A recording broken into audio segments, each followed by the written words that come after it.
Hegemony or Survival: America's Quest for Global Dominance.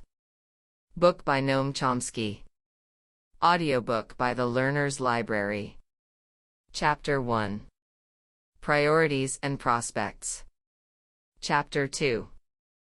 Imperial Grand Strategy. Chapter 3. The New Era of Enlightenment. Chapter 1. Priorities and Prospects.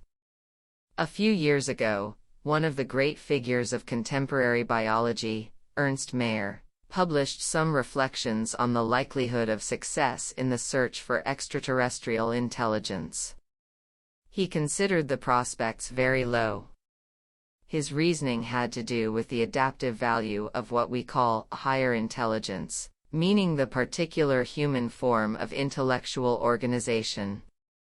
Mayr estimated the number of species since the origin of life at about 50 billion, only one of which achieved the kind of intelligence needed to establish a civilization. It did so very recently, perhaps 100,000 years ago.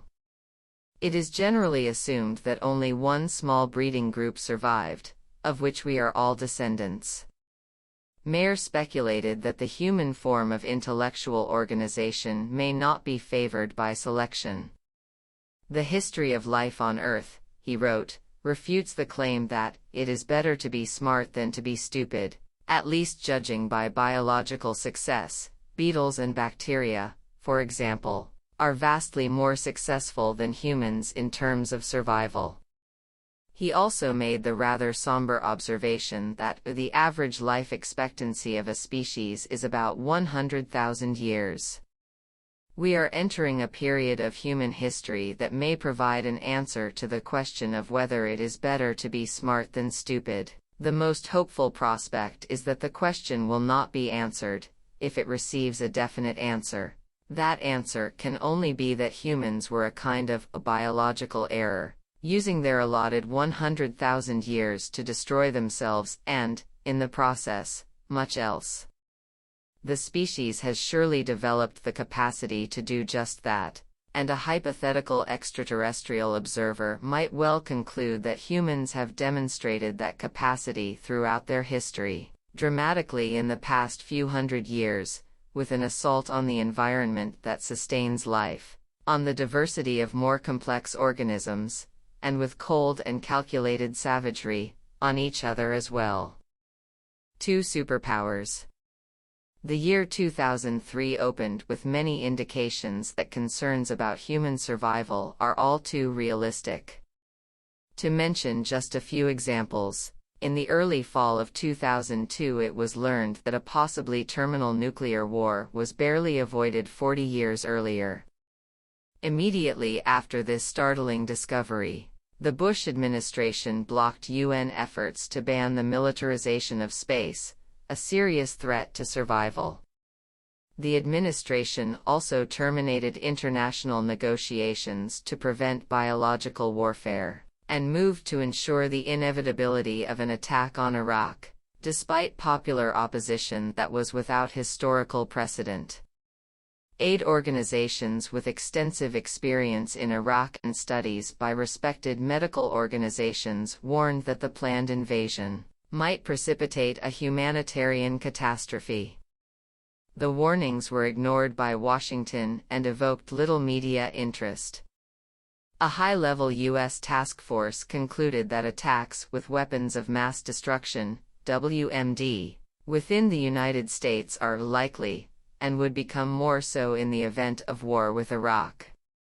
Numerous specialists and intelligence agencies issued similar warnings, adding that Washington's belligerence, not only with regard to Iraq, was increasing the long-term threat of international terrorism and proliferation of WMD. These warnings too were dismissed. In September 2002 the Bush administration announced its national security strategy, which declared the right to resort to force to eliminate any perceived challenge to U.S. global hegemony, which is to be permanent. The new grand strategy aroused deep concern worldwide, even within the foreign policy elite at home. Also in September, A propaganda campaign was launched to depict Saddam Hussein as an imminent threat to the United States and to insinuate that he was responsible for the 9/11 atrocities and was planning others. The campaign, timed to the onset of the midterm congressional elections, was highly successful in shifting attitudes. It soon drove American public opinion off the global spectrum and helped the administration achieve electoral aims, and establish Iraq as a proper test case for the newly announced doctrine of resort to force at will. President Bush and his associates also persisted in undermining international efforts to reduce threats to the environment that are recognized to be severe, with pretexts that barely concealed their devotion to narrow sectors of private power. The administration's Climate Change Science Program, CCSP, wrote Science magazine editor Donald Kennedy, is a travesty that included no recommendations for emission limitation or other forms of mitigation, contenting itself with voluntary reduction targets, which, even if met, would allow U.S. emission rates to continue to grow at around 14% per decade. The CCSP did not even consider the likelihood, suggested by a growing body of evidence, that the short-term warming changes it ignores will trigger an abrupt nonlinear process, producing dramatic temperature changes that could carry extreme risks for the United States, Europe, and other temperate zones. The Bush administration's contemptuous pass on multilateral engagement with the global warming problem, Kennedy continued, is the stance that began the long continuing process of eroding its friendships in Europe, leading to smoldering resentment. By October 2002, it was becoming hard to ignore the fact that the world was more concerned about the unbridled use of American power than about the threat posed by Saddam Hussein, and as intent on limiting the giant's power as in taking away the despot's weapons. World concerns mounted in the months that followed, as the giant made clear its intent to attack Iraq even if the UN inspections it reluctantly tolerated failed to unearth weapons that would provide a pretext. By December, support for Washington's war plans scarcely reached 10% almost anywhere outside the U.S., according to international polls. 2 months later, after enormous worldwide protests, the press reported that there may still be two superpowers on the planet, the United States and world public opinion, the United States here meaning state power, not the public or even elite opinion.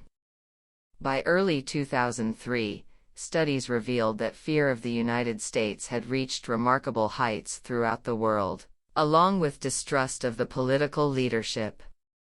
Dismissal of elementary human rights and needs was matched by a display of contempt for democracy for which no parallel comes easily to mind, accompanied by professions of sincere dedication to human rights and democracy.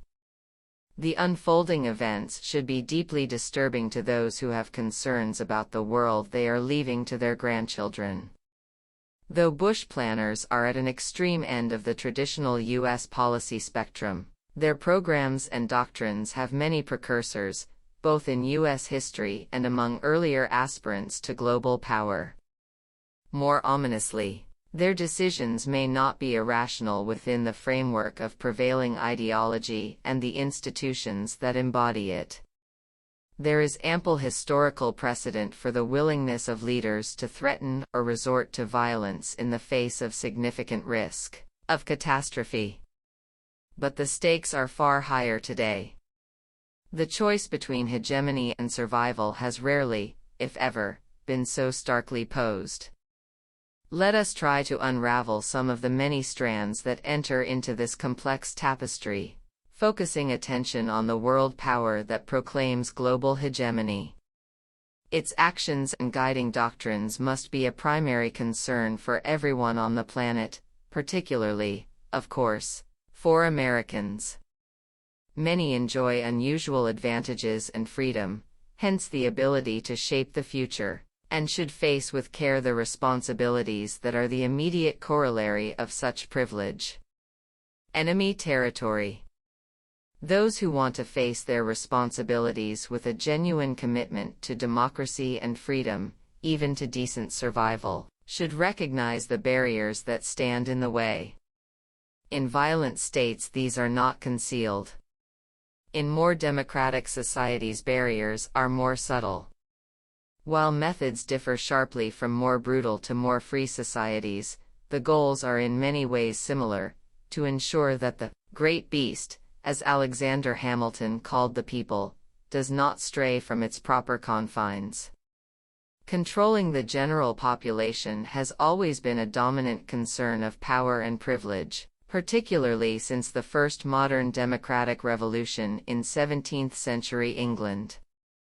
The self-described men of best quality were appalled as a giddy multitude of beasts in men's shapes, rejected the basic framework of the civil conflict raging in England between king and parliament, and called for government by countrymen like ourselves, that know our wants, not by knights and gentlemen that make us laws, that are chosen for fear and do but oppress us, and do not know the people's sores. The men of best quality recognized that if the people are so depraved and corrupt as to confer places of power and trust upon wicked and undeserving men, they forfeit their power in this behalf unto those that are good, though but a few. Almost 3 centuries later, Wilsonian idealism, as it is standardly termed, adopted a rather similar stance. Abroad, it is Washington's responsibility to ensure that government is in the hands of the good, though but a few. At home, it is necessary to safeguard a system of elite decision-making and public ratification, polyarchy, in the terminology of political science, not democracy. As president, Woodrow Wilson himself did not shrink from severely repressive policies even within the United States, but such measures are not normally available in places where popular struggles have won a substantial measure of freedom and rights. By Wilson's day, it was widely recognized by elite sectors in the US and Britain that within their societies, coercion was a tool of diminishing utility, and that it would be necessary to devise new means to tame the beast, primarily through control of opinion and attitude. Huge industries have since developed devoted to these ends. Wilson's own view was that an elite of gentlemen with elevated ideals must be empowered to preserve stability and righteousness. Leading public intellectuals agreed. The public must be put in its place, Walter Lippmann declared in his progressive essays on democracy. That goal could be achieved in part through the manufacture of consent, a self-conscious art and regular organ of popular government. This revolution in the practice of democracy should enable a specialized class to manage the common interests that very largely elude public opinion entirely. In essence, the Leninist ideal. Lippmann had observed the revolution in the practice of democracy firsthand as a member of Wilson's Committee on Public Information, which was established to coordinate wartime propaganda and achieved great success in whipping the population into war fever. The responsible men, who are the proper decision-makers, Lippmann continued, must live free of the trampling and the roar of a bewildered herd. These ignorant and meddlesome outsiders are to be spectators, not participants. The herd does have a function: to trample periodically in support of one or another element of the leadership class in an election. Unstated is that the responsible men gain that status not by virtue of any special talent or knowledge but by willing subordination to the systems of actual power and loyalty to their operative principles. Crucially, that basic decisions over social and economic life are to be kept within institutions with top-down authoritarian control, while the participation of the beast is to be limited to a diminished public arena. Just how diminished the public arena should be is a matter of debate. Neoliberal initiatives of the past 30 years have been designed to restrict it, leaving basic decision-making within largely unaccountable private tyrannies, linked closely to one another and to a few powerful states. Democracy can then survive, but in sharply reduced form. The Reagan-Bush sectors have taken an extreme position in this regard, but the policy spectrum is fairly narrow.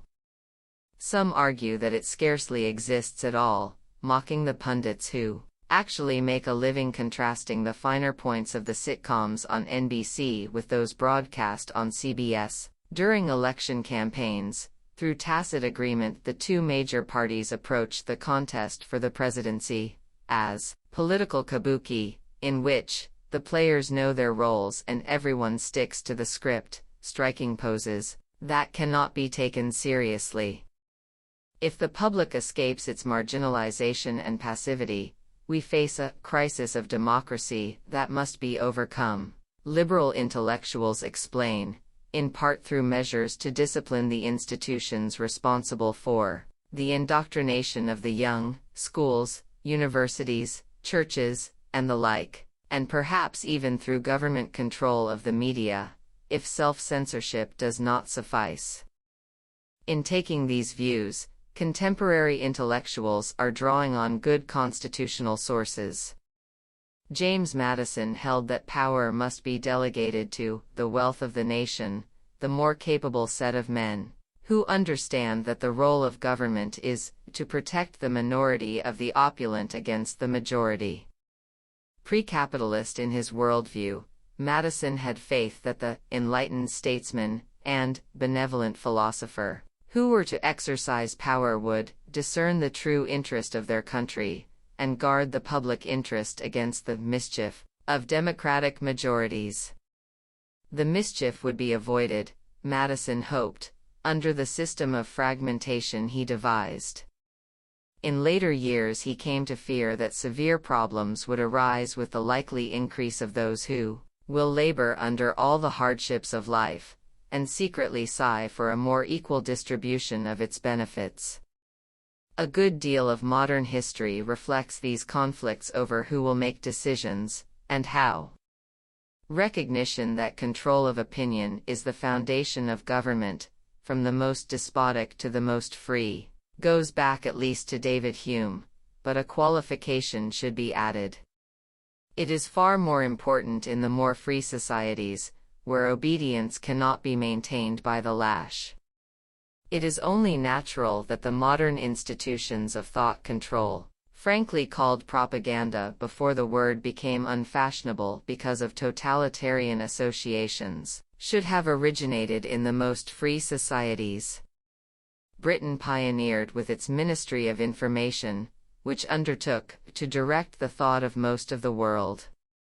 Wilson followed soon after with his Committee on Public Information. Its propaganda successes inspired progressive democratic theorists and the modern public relations industry. Leading participants in the CPI, like Lippmann and Edward Bernays, quite explicitly drew from these achievements of thought control, which Bernays called the engineering of consent, the very essence of the democratic process. The term propaganda became an entry in the Encyclopaedia Britannica in 1922, and in the Encyclopedia of Social Sciences a decade later, with Harold Lasswell's scholarly endorsement of the new techniques for controlling the public mind. The methods of the pioneers were particularly significant, Randall Marlin writes in his History of Propaganda, because of their widespread imitation, by Nazi Germany, South Africa, the Soviet Union, and the U.S. Pentagon, though the achievements of the PR industry dwarf them all. Problems of domestic control become particularly severe when the governing authorities carry out policies that are opposed by the general population. In those cases, the political leadership may be tempted to follow the path of the Reagan administration, which established an Office of Public Diplomacy to manufacture consent for its murderous policies in Central America. One high government official described its Operation Truth as a huge psychological operation of the kind the military conducts to influence a population in denied or enemy territory, a frank characterization of pervasive attitudes toward the domestic population. Enemy territory abroad.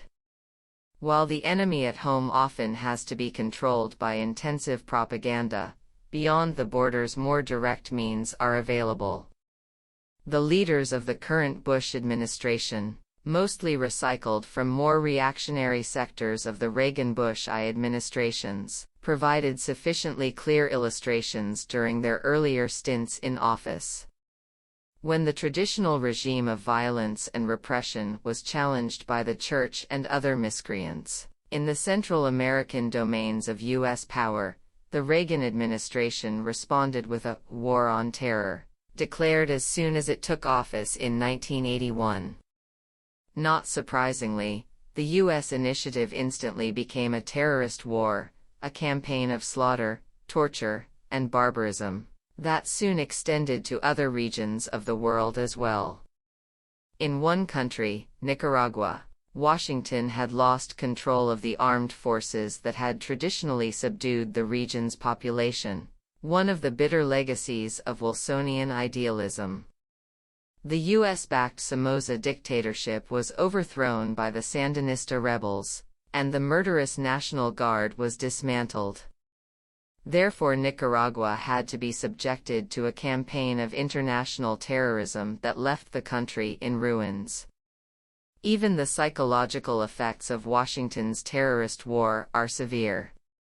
The spirit of exuberance, vitality, and optimism that followed the overthrow of the dictatorship could not long survive as the reigning superpower intervened to dash the hopes that a grim history might finally take a different course. In the other Central American countries targeted by the Reaganite war on terror, forces equipped and trained by the United States maintained control. Without an army to defend the population against the terrorists, that is, the security forces themselves, atrocities were even worse. The record of murder, torture, and devastation was extensively reported by human rights organizations, church groups, Latin American scholars, and many others, but it remained little known to citizens of the state that bore prime responsibility, and was quickly effaced. By the mid-1980s, the U.S.-backed state terrorist campaigns had created societies affected by terror and panic. Collective intimidation and generalized fear, in the words of a leading church-based Salvadoran human rights organization, the population had internalized acceptance of the daily and frequent use of violent means, and the frequent appearance of tortured bodies. Returning from a brief visit to his native Guatemala, journalist Julio Godoy wrote that, "One is tempted to believe that some people in the White House worship Aztec gods, with the offering of Central American blood." He had fled a year earlier when his newspaper, La Época, was blown up by state terrorists, an operation that aroused no interest in the United States. Attention was carefully focused on the misdeeds of the official enemy. Real, no doubt, but hardly detectable given the scale of U.S.-backed state terror in the region. The White House, Godoy wrote, installed and supported forces in Central America that could easily compete against Nicolae Ceausescu's Securitate for the World Cruelty Prize. After the terrorist commanders had achieved their goals, the consequences were reviewed at a conference in San Salvador of Jesuits and lay associates, who had more than enough personal experience to draw on, quite apart from what they had observed through the grisly decade of the 1980s. The conference concluded that it does not suffice to focus on the terror alone. It is no less important to explore what weight the culture of terror has had in domesticating the expectations of the majority, preventing them from considering alternatives to the demands of the powerful. Not only in Central America. Destroying hope is a critically important project.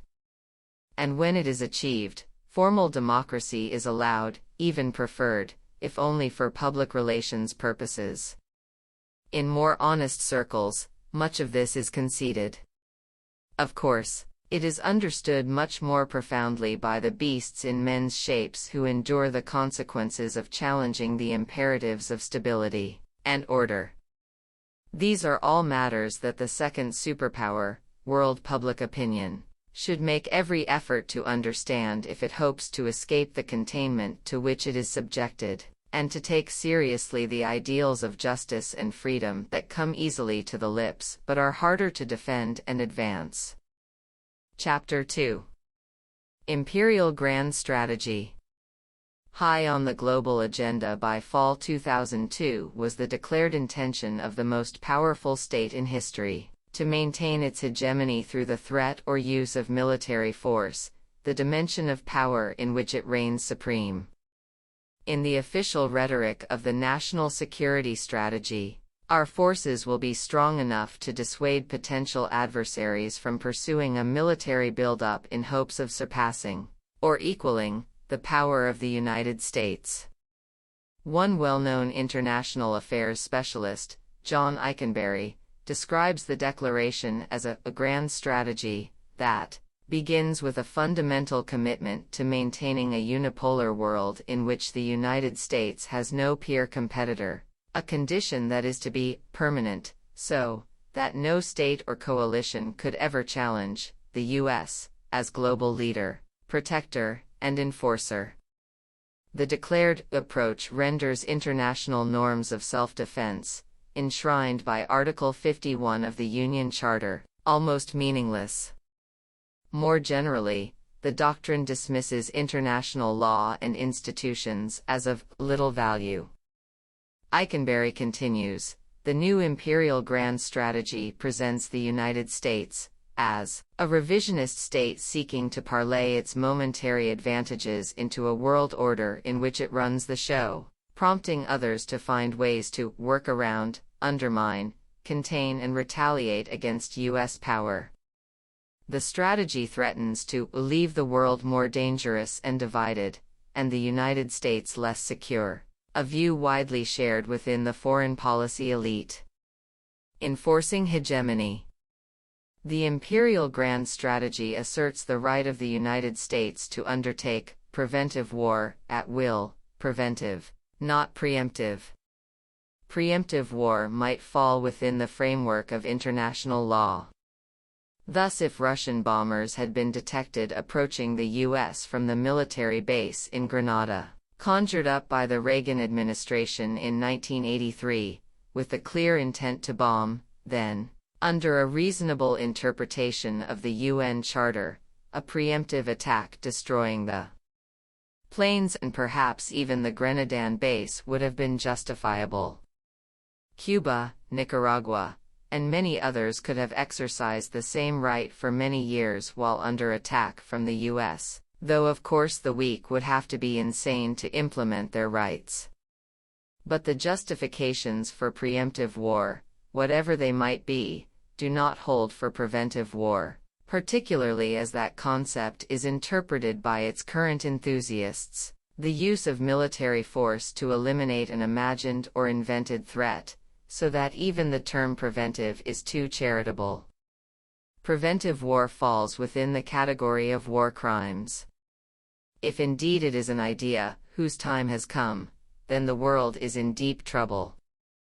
As the invasion of Iraq began, the prominent historian and Kennedy advisor Arthur Schlesinger wrote that the president has adopted a policy of anticipatory self-defense that is alarmingly similar to the policy that Imperial Japan employed at Pearl Harbor, on a date which, as an earlier American president said it would, lives in infamy.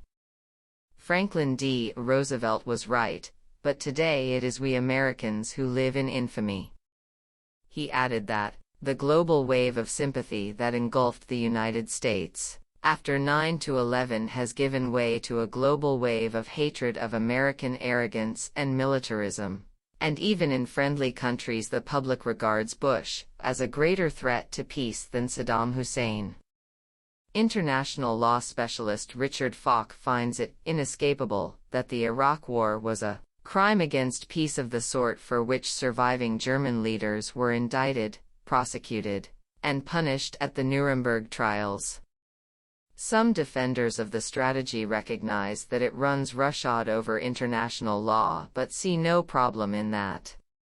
The whole framework of international law is just a hot air, legal scholar Michael Glennon writes. The grand attempt to subject the rule of force to the rule of law should be deposited in the ashcan of history, a convenient stance for the one state able to adopt the new non-rules for its purposes, since it spends almost as much as the rest of the world combined on means of violence and is forging new and dangerous paths in developing means of destruction over near-unanimous world opposition. The proof that the system is all a hot air is straightforward. Washington made it clear that it intends to do all it can to maintain its preeminence, then announced that it would ignore the UN Security Council over Iraq and declared more broadly that it would no longer be bound by the UN Charter's rules governing the use of force. QED. Accordingly, the rules have collapsed, and the entire edifice came crashing down. This, Glennon concludes, is a good thing, since the U.S. is the leader of the enlightened states and therefore must resist any effort to curb its use of force. The enlightened leader is also free to change the rules at will. When the military forces occupying Iraq failed to discover the weapons of mass destruction that allegedly justified the invasion, the administration's stance shifted from absolute certainty that Iraq possessed WMD on a scale that required immediate military action to the assertion that American accusations had been justified by the discovery of equipment that potentially could be used to produce weapons. Senior officials suggested a refinement in the controversial concept of a preventive war that entitles Washington to take military action against a country that has deadly weapons in mass quantities. The revision suggests instead that the administration will act against a hostile regime that has nothing more than the intent and ability to develop WMD. Virtually any country has the potential and ability to produce WMD, and intent is in the eye of the beholder. Hence, the refined version of the grand strategy effectively grants Washington the right of arbitrary aggression. Lowering the bar for the resort to force is the most significant consequence of the collapse of the proclaimed argument for the invasion. The goal of the Imperial grand strategy is to prevent any challenge to the power, position, and prestige of the United States. The quoted words are not those of Dick Cheney or Donald Rumsfeld, or any of the other statist reactionaries who formulated the national security strategy of September 2002. Rather, they were spoken by the respected liberal elder statesman Dean Acheson in 1963. He was justifying U.S. actions against Cuba in full knowledge that Washington's international terrorist campaign aimed at regime change had been a significant factor in bringing the world close to nuclear war only a few months earlier, and that it was resumed immediately after the Cuban Missile Crisis was resolved. Nevertheless, he instructed the American Society of International Law that no legal issue arises when the U.S. responds to a challenge to its power, position, and prestige. Acheson's doctrine was subsequently invoked by the Reagan administration, at the other end of the political spectrum, when it rejected World Court jurisdiction over its attack on Nicaragua, dismissed the court order to terminate its crimes, and then vetoed 2 Security Council resolutions affirming the court judgment and calling on all states to observe international law. State Department legal advisor Abraham Sofar explained that most of the world cannot be counted on to share our view, and that this same majority often opposes the United States on important international questions. Accordingly, we must reserve to ourselves the power to determine which matters fall essentially within the domestic jurisdiction of the United States, in this case, the actions that the court condemned as the unlawful use of force against Nicaragua, in lay terms, international terrorism. Contempt for international law and institutions was particularly flagrant in the Reagan-Bush years, the first reign of Washington's current incumbents, and their successors continued to make it clear that the U.S. reserved the right to act unilaterally when necessary, including the unilateral use of military power to defend such vital interests as ensuring uninhibited access to key markets, energy supplies, and strategic resources. But the posture was not exactly new. The basic principles of the Imperial Grand Strategy of September 2002 go back to the early days of World War II. Even before the U.S. entered the war, high-level planners and analysts concluded that in the post-war world the U.S. would seek to hold unquestioned power, acting to ensure the limitation of any exercise of sovereignty by states that might interfere with its global designs. They recognized further that the foremost requirement to secure these ends was the rapid fulfillment of a program of complete rearmament, then, as now, a central component of an integrated policy to achieve military and economic supremacy for the United States. At the time, these ambitions were limited to the non-German world, which was to be organized under the U.S. aegis as a grand area, including the Western Hemisphere, the former British Empire, and the Far East. After it became fairly clear that Germany would be defeated, the plans were extended to include as much of Eurasia as possible. The precedents, barely sampled here, reveal the narrow range of the planning spectrum. Policy flows from an institutional framework of domestic power, which remains fairly stable. Economic decision-making power is highly centralized, and John Dewey scarcely exaggerated when he described politics as the shadow cast on society by big business. It is only natural that state policy should seek to construct a world system open to U.S. economic penetration and political control, tolerating no rivals or threats. A crucial corollary is vigilance to block any moves toward independent development that might become a virus infecting others, in the terminology of planners. That is a leading theme of post-war history, often disguised under thin Cold War pretexts that were also exploited by the superpower rival in its narrower domains. The basic missions of global management have endured from the early post-war period, among them containing other centers of global power within the overall framework of order managed by the United States, maintaining control of the world's energy supplies, barring unacceptable forms of independent nationalism, and overcoming crises of democracy within domestic enemy territory.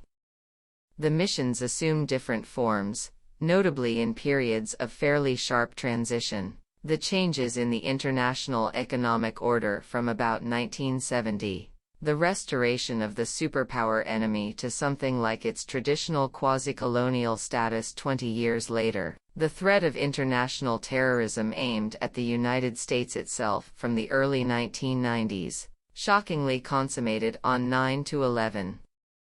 Over the years, tactics have been refined and modified to deal with these shifts, progressively ratcheting up the means of violence and driving our endangered species closer to the edge of catastrophe. Nevertheless, the September 2002 unveiling of the Imperial Grand Strategy justifiably sounded alarm bells. Acheson and Sofar were describing policy guidelines, and within elite circles. Their stands are known only to specialists or readers of dissident literature.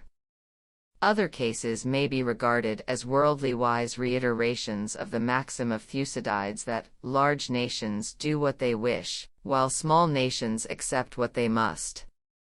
In contrast, Cheney, Rumsfeld, Powell and their associates are officially declaring an even more extreme policy, one aimed at permanent global hegemony by reliance on force where necessary. They intend to be heard, and took action at once to put the world on notice that they mean what they say. That is a significant difference. New norms of international law. The declaration of the grand strategy was rightly understood to be an ominous step in world affairs. It is not enough, however, for a great power to declare an official policy. It must go on to establish the policy as a new norm of international law by carrying out exemplary actions. Distinguished specialists and public intellectuals may then soberly explain that law is a flexible living instrument, so that the new norm is now available as a guide to action. Accordingly, as the new imperial strategy was announced, the war drums began to beat to rouse public enthusiasm for an attack on Iraq. At the same time, the midterm election campaign opened. The conjunction, already noted, should be kept in mind. The target of preventive war must have several characteristics. 1. It must be virtually defenseless. 2. It must be important enough to be worth the trouble. 3. There must be a way to portray it as the ultimate evil and an imminent threat to our survival. Iraq qualified on all counts. The first two conditions are obvious. The third is easy to establish. It is only necessary to repeat the impassioned orations of Bush, Blair, and their colleagues. The dictator is assembling the world's most dangerous weapons in order to dominate, intimidate, or attack, and he has already used them on whole villages, leaving thousands of his own citizens dead, blind, or transfigured. If this is not evil, then evil has no meaning. The President's eloquent denunciation in his January 2003 State of the Union address surely rings true. And certainly those who contribute to enhancing evil should not enjoy impunity, among them the speaker of those lofty words and his current associates, who long supported the man of ultimate evil in full awareness of his crimes. It is impressive to see how easy it is, while recounting the monster's worst offenses, to suppress the crucial words, "with our help," which continued because we didn't care. Praise and support shifted to denunciation as soon as the monster committed his first authentic crime, disobeying, or perhaps misunderstanding, orders by invading Kuwait in 1990. Punishment was severe for his subjects. The tyrant, however, escaped unscathed and was further strengthened by the sanctions regime then imposed by his former friends. As the time approached to demonstrate the new norm of preventive war in September 2002, National Security Advisor Condoleezza Rice warned that the next evidence of Saddam Hussein's intentions might be a mushroom cloud, presumably in New York. Hussein's neighbors, including Israeli intelligence, dismissed the allegations, which were later undermined by the UN inspectors, though Washington continued to claim otherwise. From the first moments of the propaganda offensive, it was apparent that the pronouncements lacked credibility.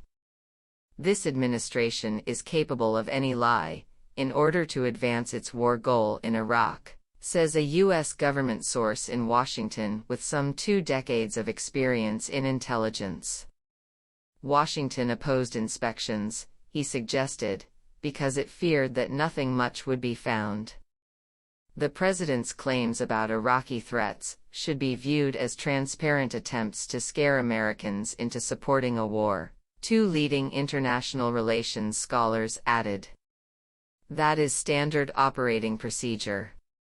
Washington still refuses to provide evidence to support its 1990 claims of a huge Iraqi military buildup on the Saudi border, the primary justification offered for the 1991 war, claims instantly undermined by the one journal that investigated them, but to no effect. 14 Evidence or not, the president and his associates issued grim warnings about The dire threat Saddam posed to the United States and to his neighbors, and his links to international terrorists, hinting broadly that he was involved in the 9/11 attacks.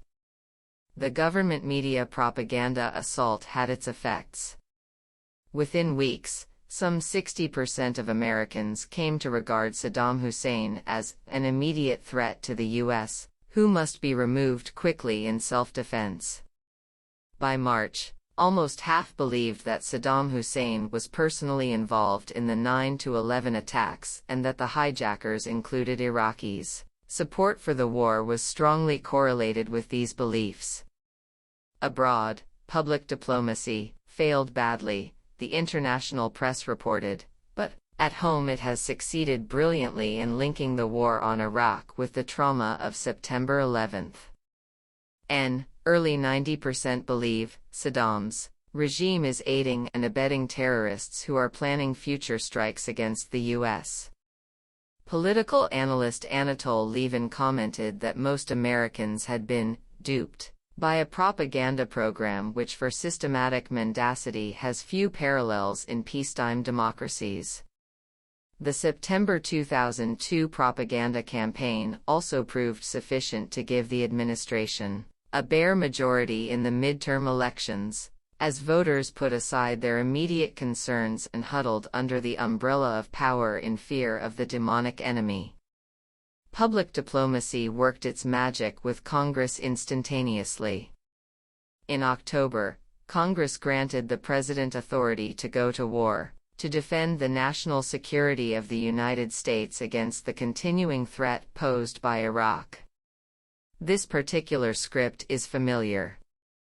In 1985, President Reagan declared a national emergency, renewed annually, because the policies and the actions of the government of Nicaragua constitute an unusual and extraordinary threat to the national security and foreign policy of the United States. In 2002, Americans again had to tremble in fear, this time before Iraq. The brilliant success of public diplomacy at home was revealed once again when the president provided a powerful Reagan-esque finale to a 6-week war on the deck of the aircraft carrier Abraham Lincoln on May 1, 2003. He was free to declare, without concern for skeptical domestic comment, that he had won a victory in a war on terror by having removed an ally of al-Qaeda. It is immaterial that the alleged link between Saddam Hussein and Osama bin Laden, in fact, his bitter enemy, was based on no credible evidence and largely dismissed by competent observers. Also immaterial is the only known connection between the Iraq invasion and the threat of terror, that the invasion enhanced the threat, as had been widely predicted. It appears to have been a huge setback in the war on terror, by sharply increasing al-Qaeda recruitment. The propaganda impact persisted past the end of the war. After the failure of intense efforts to discover WMD, a third of the population believed that U.S. forces had found WMD and more than 20% believed Iraq had used them during the war. These may simply be the reactions of people who are subject to fear of just about anything after many years of intense propaganda, designed to tame the great beast by inducing panic. The phrase, powerful Reagan-esque finale, is presumably a reference to Reagan's proud announcement that the U.S. was standing tall, after having overcome the terrible threat posed by Grenada. Astute commentators added that Bush's carefully staged USS Abraham Lincoln extravaganza marked the beginning of his 2004 re-election campaign, which the White House hopes will be built as much as possible around national security themes, a staple of the campaign being the removal of Iraqi leader Saddam Hussein. To further drive home the message, the official campaign opening was delayed until mid-September 2004 so that the Republican convention, meeting in New York, would be able to celebrate the wartime leader who alone can save Americans from a reenactment of 9/11, as he did in Iraq. The electoral campaign will focus on the Battle of Iraq, not the war, Chief Republican political strategist Karl Rove explained. This is part of a far larger and longer war against terrorism that, Rove, sees clearly, perchance fortuitously, stretching well toward Election Day 2004. And surely beyond. By September 2002, then, all three necessary factors for establishing the new norm of international law were in place. Iraq was defenseless, extremely important, and an imminent threat to our very existence.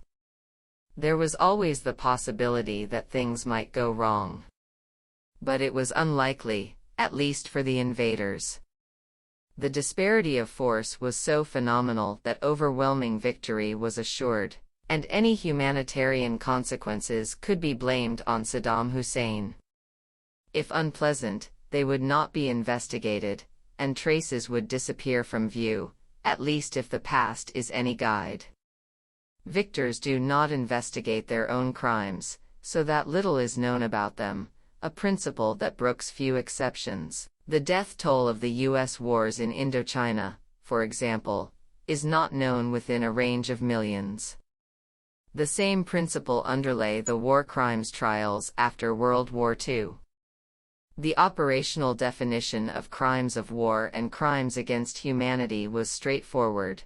Crimes qualified as crimes if they were carried out by the enemy, not by the Allies. Destruction of urban civilian concentrations, for example, was excluded. The principle has been applied in subsequent tribunals, but only to defeated enemies or others who can be safely despised. After the invasion of Iraq was declared a success, it was publicly recognized that one motive for the war had been to establish the Imperial grand strategy as a new norm. Publication of the National Security Strategy was the signal that Iraq would be the first test, not the last, the New York Times reported. Iraq became the petri dish in which this experiment in preemptive policy grew. A high official added that, "We will not hesitate to act alone, if necessary, to exercise our right of self-defense by acting preemptively, now that the norm has been established." The exemplary nature of the whole exercise, in Iraq, is well recognized by the rest of the world, Harvard Middle East historian Roger Owen observed. Peoples and regimes will have to change the way they see the world, from a view based on the United Nations and international law to one based on an identification with Washington's agenda. They are being instructed by the display of force to put aside any serious considerations of national interest, in favor of reflecting American goals.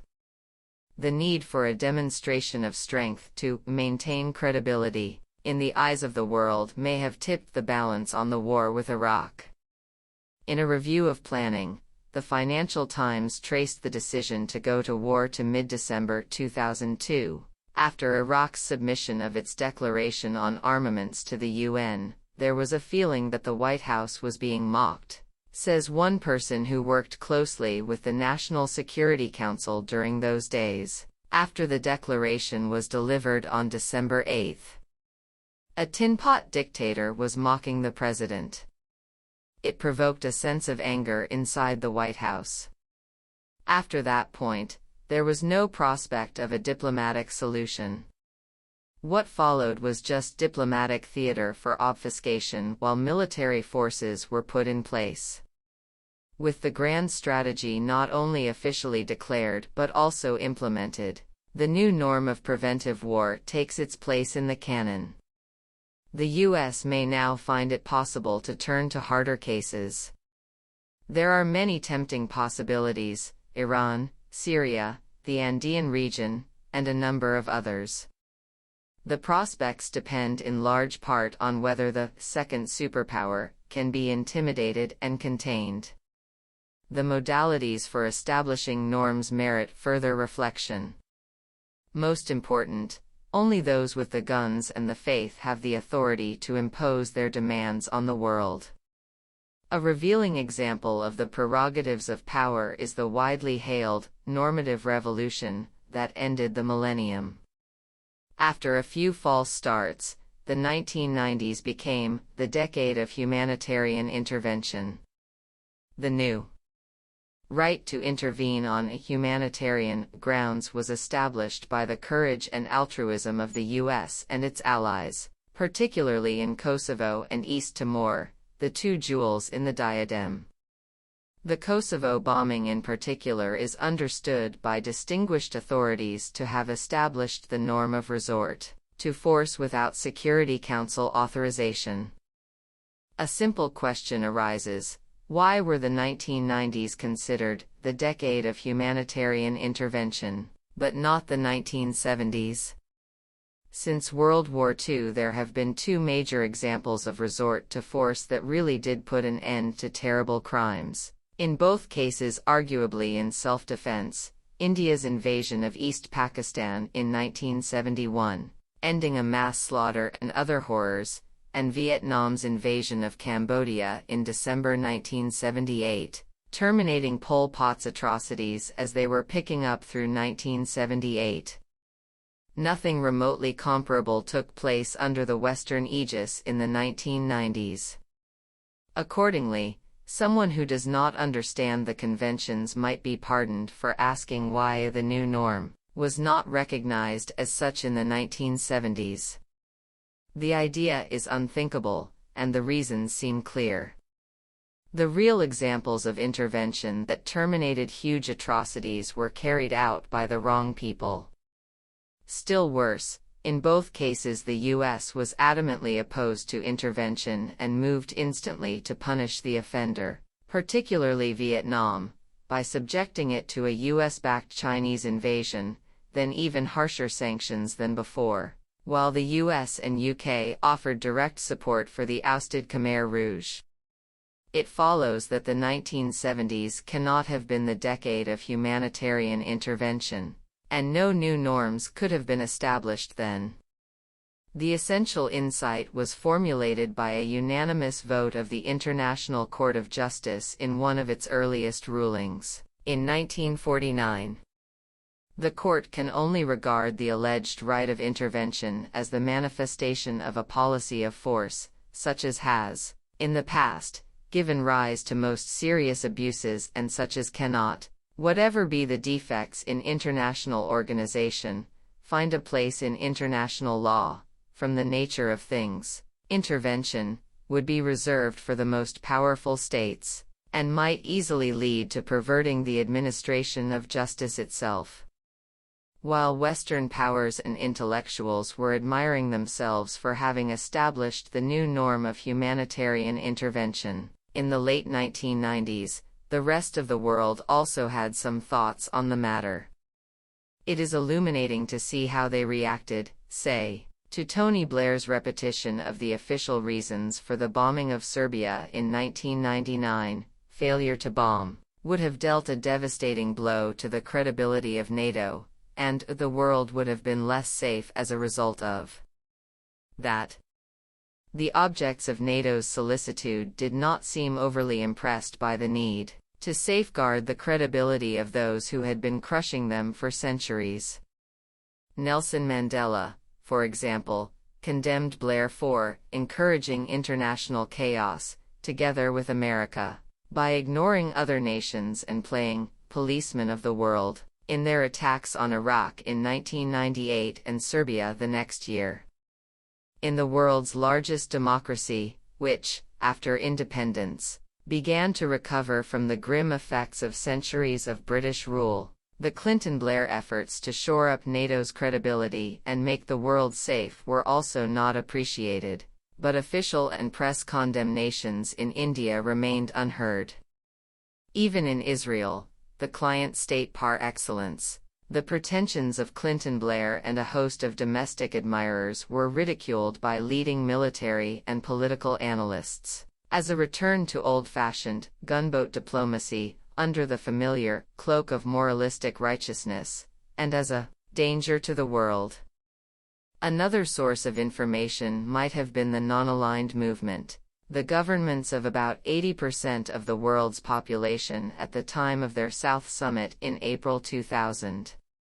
The meeting was the most important in their history, the first ever at the level of heads of state, who, in addition to issuing a detailed and sophisticated critical analysis of the neoliberal socio-economic programs called globalization by Western ideologues, also firmly rejected the so-called right of humanitarian intervention. That stand was reiterated in the Summit of Non-Aligned Countries in Malaysia in February 2003, in the same words.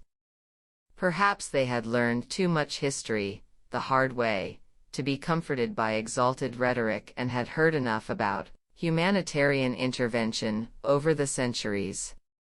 It is an exaggeration to say that only the most powerful are granted the authority to establish norms of appropriate behavior for themselves.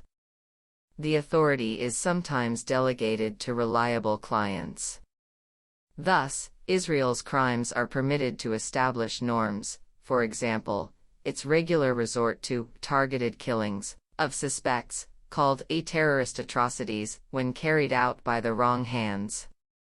In May 2003, two leading Israeli civil rights attorneys provided a detailed list of all of the liquidations and all of the attempted assassinations that Israel's security forces carried out during the Al-Aqsa Intifada, from November 2000 through April 2003.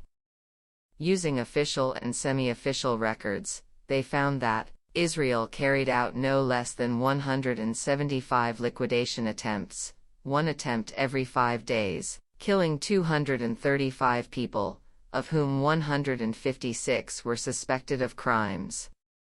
It greatly pains us to say the following, the lawyers wrote, but the consistent, widespread policy of targeted liquidations bounds on a crime against humanity. Their judgment is not quite accurate. Liquidation is a crime in the wrong hands, but it is a justified, if regrettable, act of self-defense when carried out by a client, and even establishes norms for the boss man called partner, who provides authorization. The boss man himself made use of Israel's precedent with the assassination by missile of a suspect in Yemen, along with 5 other people who happened to be nearby, to much acclaim. The hit was conveniently timed, as an October surprise, to show the income bent in his finest hour, on the eve of the midterm elections, and offer a taste of what is to come. A more far-reaching example of establishing norms was Israel's bombing of the Osirak reactor in Iraq in June 1981. At first the attack was criticized as a violation of international law. Later, after Saddam Hussein was transformed from favored friend to unspeakable fiend in August 1990, the reaction to the Osirak bombing also shifted. Once a minor crime, it was now considered an honored norm, and was greatly praised for having impeded Saddam Hussein's nuclear weapons program. The norm, however, required the evasion of a few inconvenient facts. Shortly after the 1981 bombing, the Osirak site was inspected by a prominent nuclear physicist, Richard Wilson, then chair of the physics department at Harvard University. He concluded that the installation bombed was not suited for plutonium production, as Israel had charged, unlike Israel's own Dimona reactor, which had reportedly produced several hundred nuclear weapons. His conclusions were supported by the Iraqi nuclear physicist Imad Kaduri, who was in charge of experimental work at the reactor before the bombing and later fled the country. He too reported that the Osirak reactor was unsuitable for the production of plutonium, though after the Israeli bombing in 1981, Iraq took the solid decision to go full speed ahead with weaponization. Kaduri estimated that it would have taken Iraq decades to obtain the required amount of weapons-grade material, had the program not been sharply accelerated as a result of the bombing. Israel's action increased the determination of Arabs to produce nuclear weapons, Kenneth Waltz concluded. Israel's strike, far from foreclosing Iraq's nuclear career, gained Iraq support from some other Arab states to pursue it. Whatever the facts, thanks to Iraq's invasion of Kuwait a decade later, the norm that Israel established in 1981 is now firmly in place. And if indeed the 1981 bombing accelerated the proliferation of WMD, that in no way tarnishes the deed, and teaches no lessons about the consequences of resort to force in violation of old-fashioned conceptions of international law, conceptions that must be discarded now that they have been demonstrated to be a hot air by the boss man's contempt for them. In the future, the U.S. and its Israeli client and perhaps some highly favored others can resort to the norm as they see fit. The rule of law. The grand strategy extends to domestic U.S. law.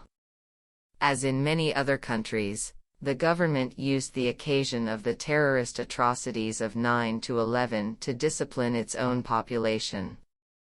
After 9/11, often with questionable relation to terror, the Bush administration claimed, and exercised, the right to declare people, including U.S. citizens, to be enemy combatants or suspected terrorists, and to imprison them without charge or access to lawyers or family until the White House determines that its war on terror has been successfully concluded, that is, indefinitely. The Ashcroft Justice Department takes it to be fundamental that, if you hold someone as an enemy combatant, obviously you hold them without access to family members and without access to counsel. These claims of executive authority have been partially upheld by the courts, which have ruled that a wartime president can indefinitely detain a United States citizen captured as an enemy combatant on the battlefield, and deny that person access to a lawyer. The treatment of enemy combatants in Washington's Guantanamo prison camp in a still-occupied part of Cuba elicited substantial protest from human rights organizations and others, even the Justice Department's own Inspector General, in a scathing report that the department disregarded. After the conquest of Iraq, evidence soon surfaced that Iraqi prisoners were being subjected to similar treatment, gagged, bound, hooded, beaten, in the manner of the Afghans and other captives held at Guantanamo Bay in Cuba, treatment in itself questionable under international law, to put it mildly. The Red Cross strongly protested the refusal of the U.S. command to allow it access to prisoners of war, in violation of the Geneva Conventions, and to captured civilians. Moreover, the designations are capricious. An enemy combatant can be anyone that the U.S. chooses to attack, with no credible evidence, as Washington concedes. Justice Department thinking is illuminated by a confidential plan leaked to the Center for Public Integrity, entitled Domestic Security Enhancement Act of 2003. This new assault on our civil liberties vastly expands state power, Yale law professor Jack Balkin writes. It undermines constitutional rights by granting the state the authority to rescind citizenship on the charge of providing material support to an organization on the Attorney General's blacklist even if the accused has no idea that the organization has been blacklisted. Give a few dollars to a Muslim charity Ashcroft thinks is a terrorist organization, Balkin writes, and you could be on the next plane out of this country. The plan states that an intent to relinquish nationality need not be manifested in words, but can be inferred from conduct, inferred by the Attorney General, whose judgment we must honor, on faith. Analogies have been drawn to the darkest days of McCarthyism, but these new proposals are more extreme.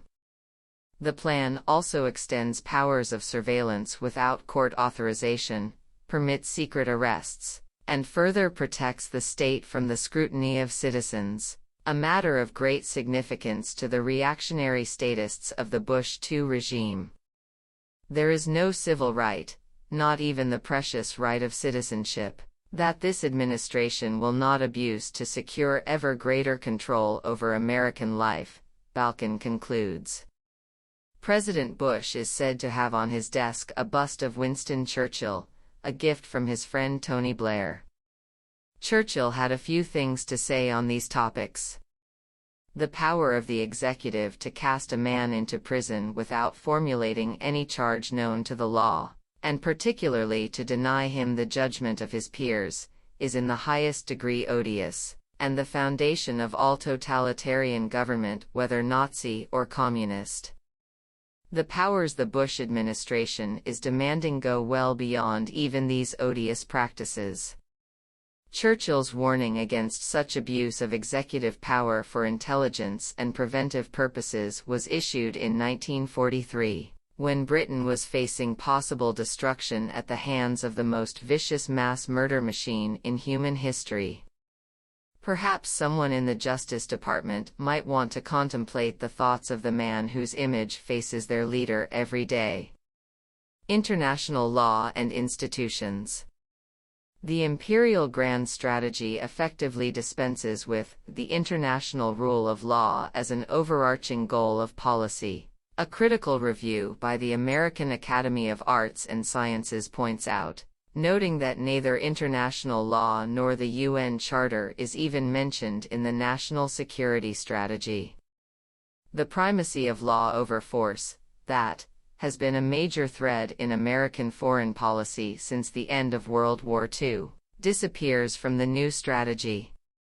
Also, all but disappeared are the international institutions that extend the reach of law, and seek to constrain the powerful as well as to grant the weak a voice. From now on, force reigns, and the U.S. will exercise that force as it sees fit. The analysts conclude that the strategy will increase the motivation of U.S. enemies to act, in reaction to their growing resentment of perceived intimidation. They will seek cheap and easy ways of exploiting U.S. vulnerabilities, which abound. Lack of concern with this on the part of Bush planners is also illustrated by the fact that the national security strategy contains just a single sentence on enhancing arms control efforts, for which the administration has only contempt. Writing in the Academy's journal, two international affairs specialists describe the plans for extended confrontation, not political accommodation, as inherently provocative. They warn that the apparent commitment of the United States to active military confrontation for decisive national advantage carries immense risks. Many concur, even on narrow grounds of self-interest. The Academy's assessment of the primacy of law over force in American policy requires serious qualifications. Since World War II, the U.S. government has adopted the standard practice of powerful states, regularly choosing force over law when that was considered expedient for the national interest, a technical term referring to the special interests of domestic sectors that are in a position to determine policy. For the Anglo-American world, that truism is as old as Adam Smith. He bitterly condemned the merchants and manufacturers in England who were, by far, the principal architects of policy and made sure their own interests were most peculiarly attended to, no matter how grievous the effect on others, including the victims of their savage injustice abroad and the people of England as well. Truisms have a way of remaining true. The dominant elite view with regard to the UN was well expressed in 1992 by Francis Fukuyama, who had served in the Reagan-Bush State Department. The UN is perfectly serviceable as an instrument of American unilateralism and indeed may be the primary mechanism through which that unilateralism will be exercised in the future. His prediction proved accurate, presumably because it was based on consistent practice going back to the early days of the UN. At that time, the state of the world guaranteed that the UN would be virtually an instrument of U.S. power. The institution was greatly admired, though elite distaste for it increased notably in subsequent years. The shift of attitude roughly traced the course of decolonization, which opened a small window for the tyranny of the majority.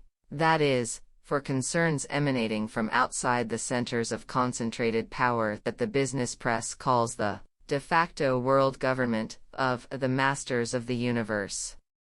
When the UN fails to serve as an instrument of American unilateralism on issues of elite concern, it is dismissed. One of many illustrations is the record of vetoes. Since the 1960s, the U.S. has been far in the lead in vetoing Security Council resolutions on a wide range of issues, even those calling on states to observe international law. Britain is second, France and Russia far behind. Even that record is skewed by the fact that Washington's enormous power often compels the weakening of resolutions to which it objects, or keeps crucial matters off the agenda entirely. Washington's wars in Indochina, to cite one example that was of more than a little concern to the world. Saddam Hussein was rightly condemned for his failure to comply fully with numerous Security Council resolutions, though less was said about the fact that the U.S. rejected the same resolutions. The most important of them, Resolution 687, called for ending sanctions when Iraqi compliance was determined by the Security Council, and moving on to eliminate WMD and delivery systems from the Middle East, Article 14, a coded reference to Israel. There was never a possibility that the U.S. would accept Article 14, and it was removed from discussion. President Bush I and his Secretary of State, James Baker, announced at once that the U.S. would reject the primary condition of 687 as well, barring even relaxation of sanctions as long as Saddam Hussein is in power. Clinton concurred. His Secretary of State, Warren Christopher, wrote in 1994 that Iraqi compliance is not enough to justify lifting the embargo, thus changing the rules unilaterally, Dilip Hero points out.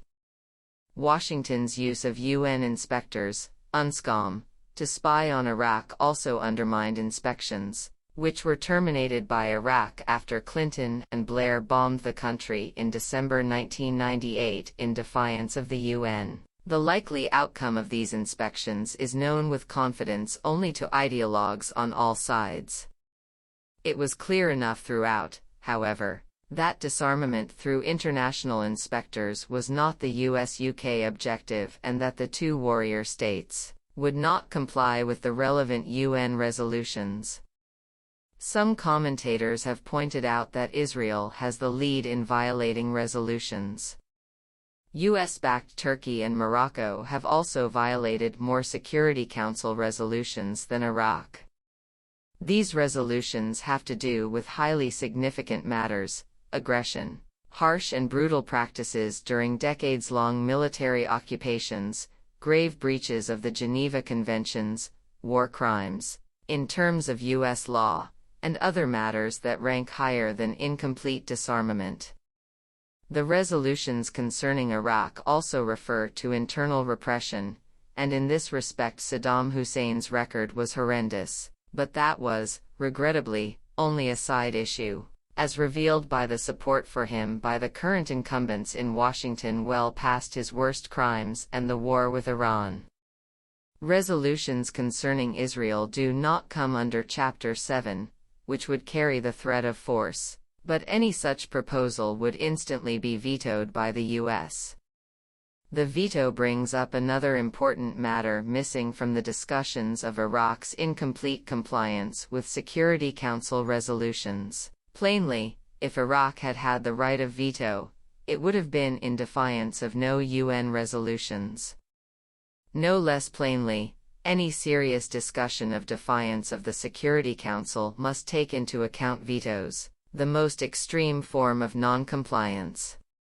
That exercise is excluded, however, because of the conclusions that would follow at once. The issue of the veto was not entirely ignored during the preparation for the Iraq invasion. France's threat to veto a UN declaration of war was bitterly condemned. They said they are going to veto anything that held Saddam to account, Bush declared, with his familiar concern for truth, as he delivered his ultimatum to the Security Council on March 16, 2003. There was much fury about France's iniquity, and talk of actions to punish the country that did not follow orders from Crawford, Texas. In general, threat of veto by others is a scandal, revealing the failure of diplomacy and the miserable behavior of the UN. To select virtually at random, if lesser powers contrive to turn the Council into a forum for counterbalancing American power with votes, words, and public appeals, they will further erode its legitimacy and credibility, according to Edward Luck, director of the Center on International Organization at Columbia University. Routine resort to the veto by the world champion is generally ignored or downplayed, occasionally hailed as demonstrating the principled stand of embattled Washington. But there is no concern that this erodes the legitimacy and credibility of the UN. There should have been little reason for surprise, therefore, when a senior Bush administration official explained in October 2002 that, "We don't need the Security Council. So if it wants to stay relevant, then it has to give us similar authority to that just granted by Congress, authority to use force at will." The stand was endorsed by the President and by Secretary of State Colin Powell, who added that, obviously, the Council can always go off and have other discussions, but we have the authority to do what we believe is necessary. Washington agreed to submit a resolution to the Security Council, UN 1441, leaving no doubt, however, that the exercise was meaningless. Whatever the diplomatic niceties, Mr. Bush made it clear that he regarded the resolution to be all the authority he needed to act against Iraq, should Mr. Hussein balk, diplomatic correspondents observed. Though Washington would consult other members of the Security Council, it would not feel it necessary to win their approval. Echoing Powell, White House Chief of Staff Andrew Card explained that the UN can meet and discuss, but we don't need their permission. The administration's decent respect for the opinion of mankind, in declaring the causes which impel it to action, was re-emphasized when Powell addressed the Security Council a few months later, announcing Washington's intention to go to war. U.S. officials were adamant that his briefing should not be interpreted as part of a protracted effort to garner support for a resolution authorizing the use of force, the international press reported. A U.S. official said, "We're not going to negotiate on a second resolution because we don't need to. If the rest of the Council wants to catch up to us, we might stop briefly to sign on the dotted line, but nothing more." The world was placed on notice that Washington will use force as it chooses. The debating society can catch up and join the enterprise or suffer the consequences that befall those who are not with us, and are therefore with the terrorists, as the President laid out the options. Bush and Blair underscored their contempt for international law and institutions at their subsequent summit meeting at a U.S. military base in the Azores, where they were joined by Spain's Prime Minister, José María Aznar.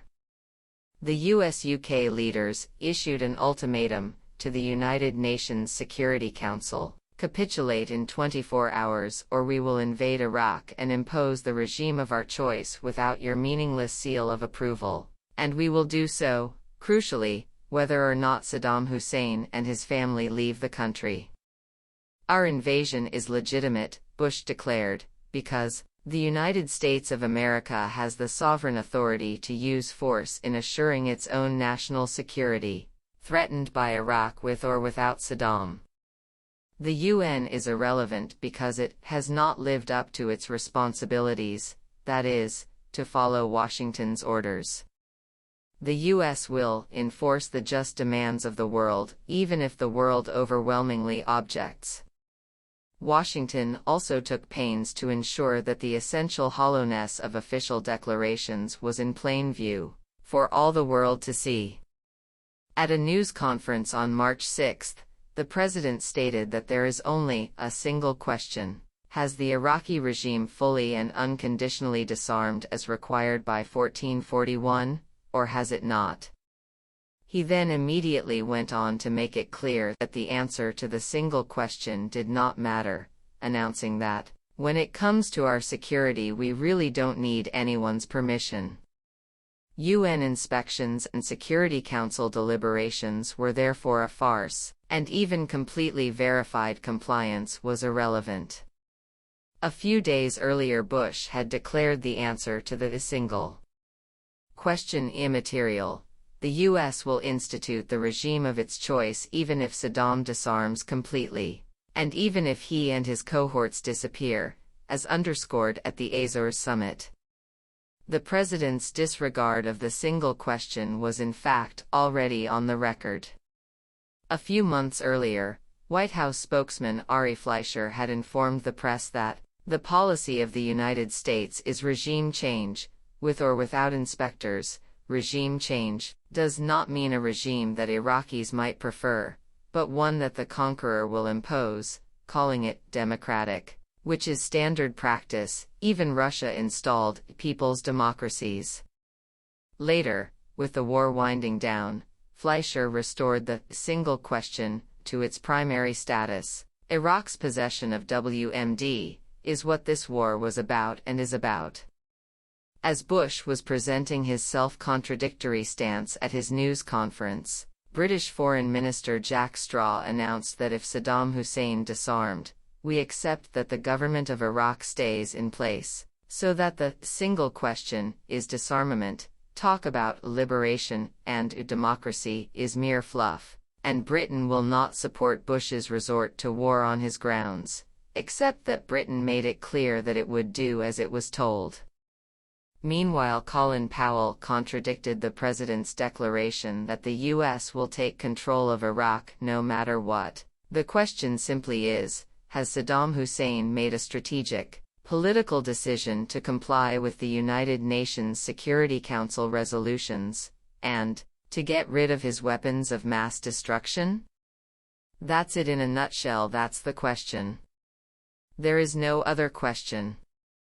Back to the single question, rejected by the president 5 days earlier and again the following day. As the invasion began, Powell returned to the single question.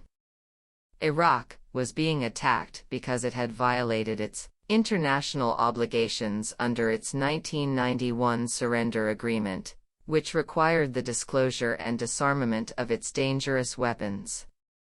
Everything else that has been claimed is therefore irrelevant. The U.S. will unilaterally decide that the inspectors should not be permitted to do their work, and the 1991 agreement entitles the U.S. to resort to violence, contrary to its explicit wording. Pick some other day and audience, and the goal is liberation and democracy not only for Iraq but for the region, a noble dream. The message is clear: we will do what we choose, giving whatever pretext happens to be on hand. You will catch up, or else. Unexplained is why the threat of WMD became so severe after September 2002, while before National Security Advisor Rice had accepted the consensus that if they do acquire WMD, their weapons will be unusable because any attempt to use them will bring national obliteration.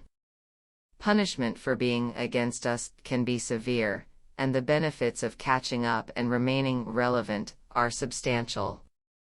Senior U.S. officials were dispatched to Security Council members to urge leaders to vote with the United States on Iraq or risk paying a heavy price, not an insignificant concern for fragile countries whose concerns drew little attention before they landed seats on the council. Mexican diplomats tried to explain to Washington's emissaries that the people are overwhelmingly opposed to a war, but that plea was dismissed as ridiculous. A special problem arose for countries that have succumbed to popular pressure to embrace democracy, and now have a public to answer to. For them, repercussions for taking democratic forms seriously may include economic strangulation. In contrast, Mr. Powell made clear that U.S. political and military allies will benefit from handouts. Ari Fleischer, meanwhile, hotly denied that Bush was offering quid pro quos in exchange for votes, evoking peals of laughter from the press corps, The Wall Street Journal reported. Rewards for following orders include not only financial handouts but also authorization to escalate terrorist atrocities. Russian President Vladimir Putin, whose relations with Bush are reported to be particularly soulful, was awarded a diplomatic nod for Russia's crackdown on Chechen separatists, a move that some analysts here and in the Middle East contend could damage long-term U.S. interests. One might imagine some other reasons to be concerned about Washington's support for state terrorism. To make it clear that such reactions are irrelevant, the head of a Muslim charity was sentenced in federal court on the charge of having diverted funds to Chechens, resisting the vicious Russian military occupation, just as Putin was receiving his green light. The head of the same charity was also charged with funding ambulances for Bosnia. In that case, the crime was apparently committed at about the same time that Clinton was flying al-Qaeda and Hezbollah operatives to Bosnia to support the U.S. side in the ongoing wars. Turkey was offered similar inducements, a huge financial package and the right to invade Kurdish northern Iraq. Remarkably, Turkey did not fully submit, teaching a lesson in democracy to the West that aroused great ire and, as Secretary of State Powell sternly announced at once, instant punishment for the misdeed. The diplomatic niceties are for those who prefer to be deluded, as is the apparent support of Security Council members for the U.S.-initiated resolution. 1441, the support is in fact submission. Signers understood what the alternative would be. In systems of law that are intended to be taken seriously, coerced acquiescence is invalid. In international affairs, however, it is honored as diplomacy. After the Iraq War, the UN again proved irrelevant, because its complicated trade system for Iraq caused problems for U.S. companies granted contracts under U.S. military rule. The complicated trade system was in fact imposed by the U.S. as part of its sanctions regime, for which there was virtually no support outside the U.K. But now it was in the way. Hence, in the words of a coalition diplomat, the U.S. wanted the message to be, "We're coming here, to the Security Council, because we want to, not because we have to." The background issue, diplomats on all sides agree, is how much of a free hand the U.S. should be given to manage Iraqi oil and establish a successor government. Washington demands a free hand. Other countries, a large majority of the U.S. population, and, to the extent that we have information, the people of Iraq prefer to extend UN oversight there and to normalize Iraq's diplomatic and economic relations, as well as its internal affairs, within that framework. Through all the shifts of justifications and pretexts, one principle remains invariant: the U.S. must end up in effective control of Iraq, under some facade of democracy if that proves feasible. That America's imperial ambition should extend to the whole world after the collapse of its sole major rival should hardly elicit surprise, and there are, needless to say, numerous predecessors, with consequences not too pleasant to recall. The current situation, however, is different. There has never in history been anything remotely like the near monopoly of means of large-scale violence in the hands of one state. All the more reason for subjecting its practices and operative doctrines to extra careful scrutiny. Elite concerns.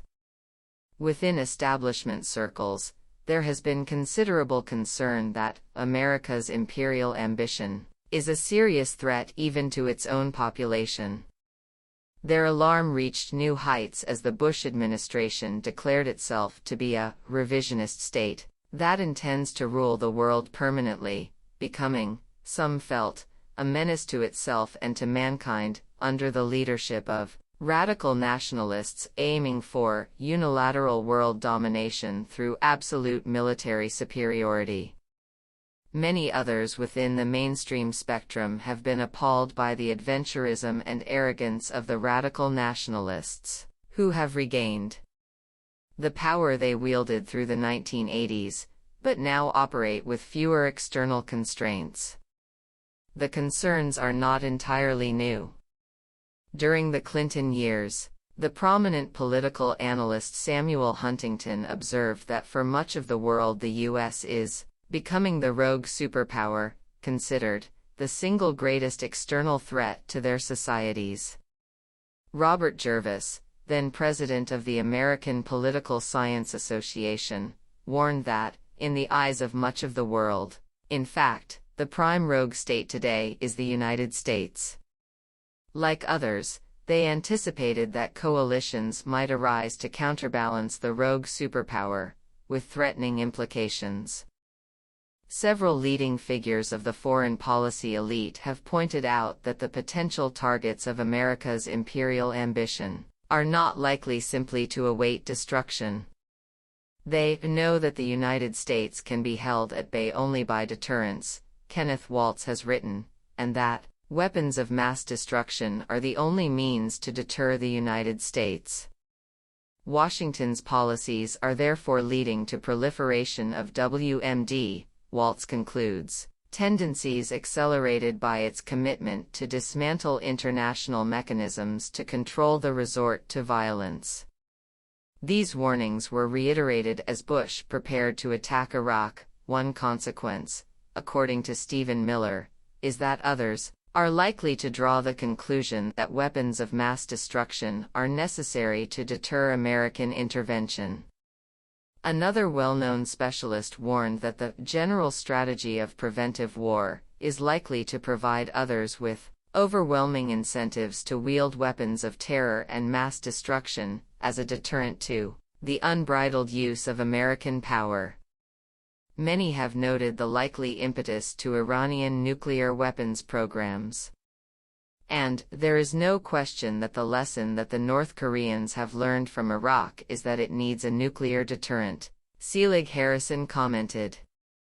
As the year 2002 drew to a close, Washington was teaching an ugly lesson to the world. If you want to defend yourself from us, you had better mimic North Korea and pose a credible military threat, in this case, conventional artillery aimed at Seoul and at U.S. troops near the DMZ. We will enthusiastically march on to attack Iraq, because we know that it is devastated and defenseless, but North Korea, though an even worse tyranny and vastly more dangerous, is not an appropriate target as long as it can cause plenty of harm. The lesson could hardly be more vivid. Still another concern is the second superpower, public opinion. Not only was the revisionism of the political leadership without precedent, so too was the opposition to it. Comparisons are often drawn to Vietnam. The common query, what happened to the tradition of protest and dissent, makes clear how effectively the historical record has been cleansed and how little sense there is, in many circles, of the changes in public consciousness over the past 4 decades.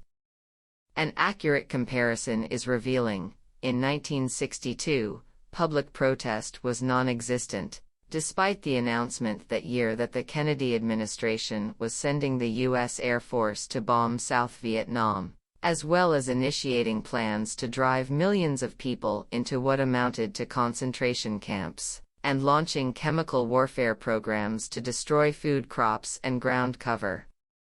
Protest did not reach any meaningful level until years later, after hundreds of thousands of U.S. troops had been dispatched. Densely populated areas had been demolished by saturation bombing, and the aggression had spread to the rest of Indochina.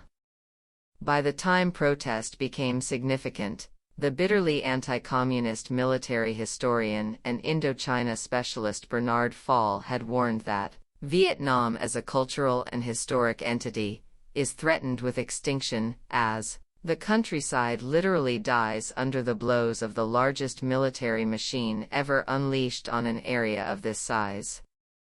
In 2002, 40 years later, in striking contrast, there was large-scale, committed, and principled popular protest before the war had been officially launched.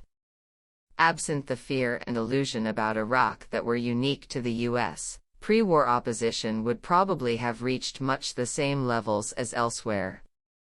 That reflects a steady increase over these years in unwillingness to tolerate aggression and atrocities, one of many such changes.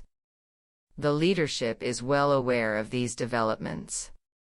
By 1968, fear of the public was so serious that the Joint Chiefs of Staff had to consider whether sufficient forces would still be available for civil disorder control if more troops were sent to Vietnam. The Department of Defense feared that further troop deployments ran the risk of provoking a domestic crisis of unprecedented proportions.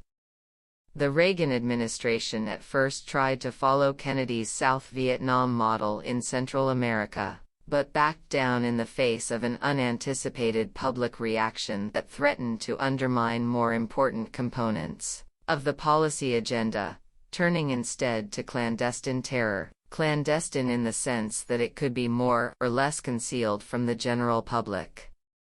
When Bush I took office in 1989, public reaction was again very much on the agenda.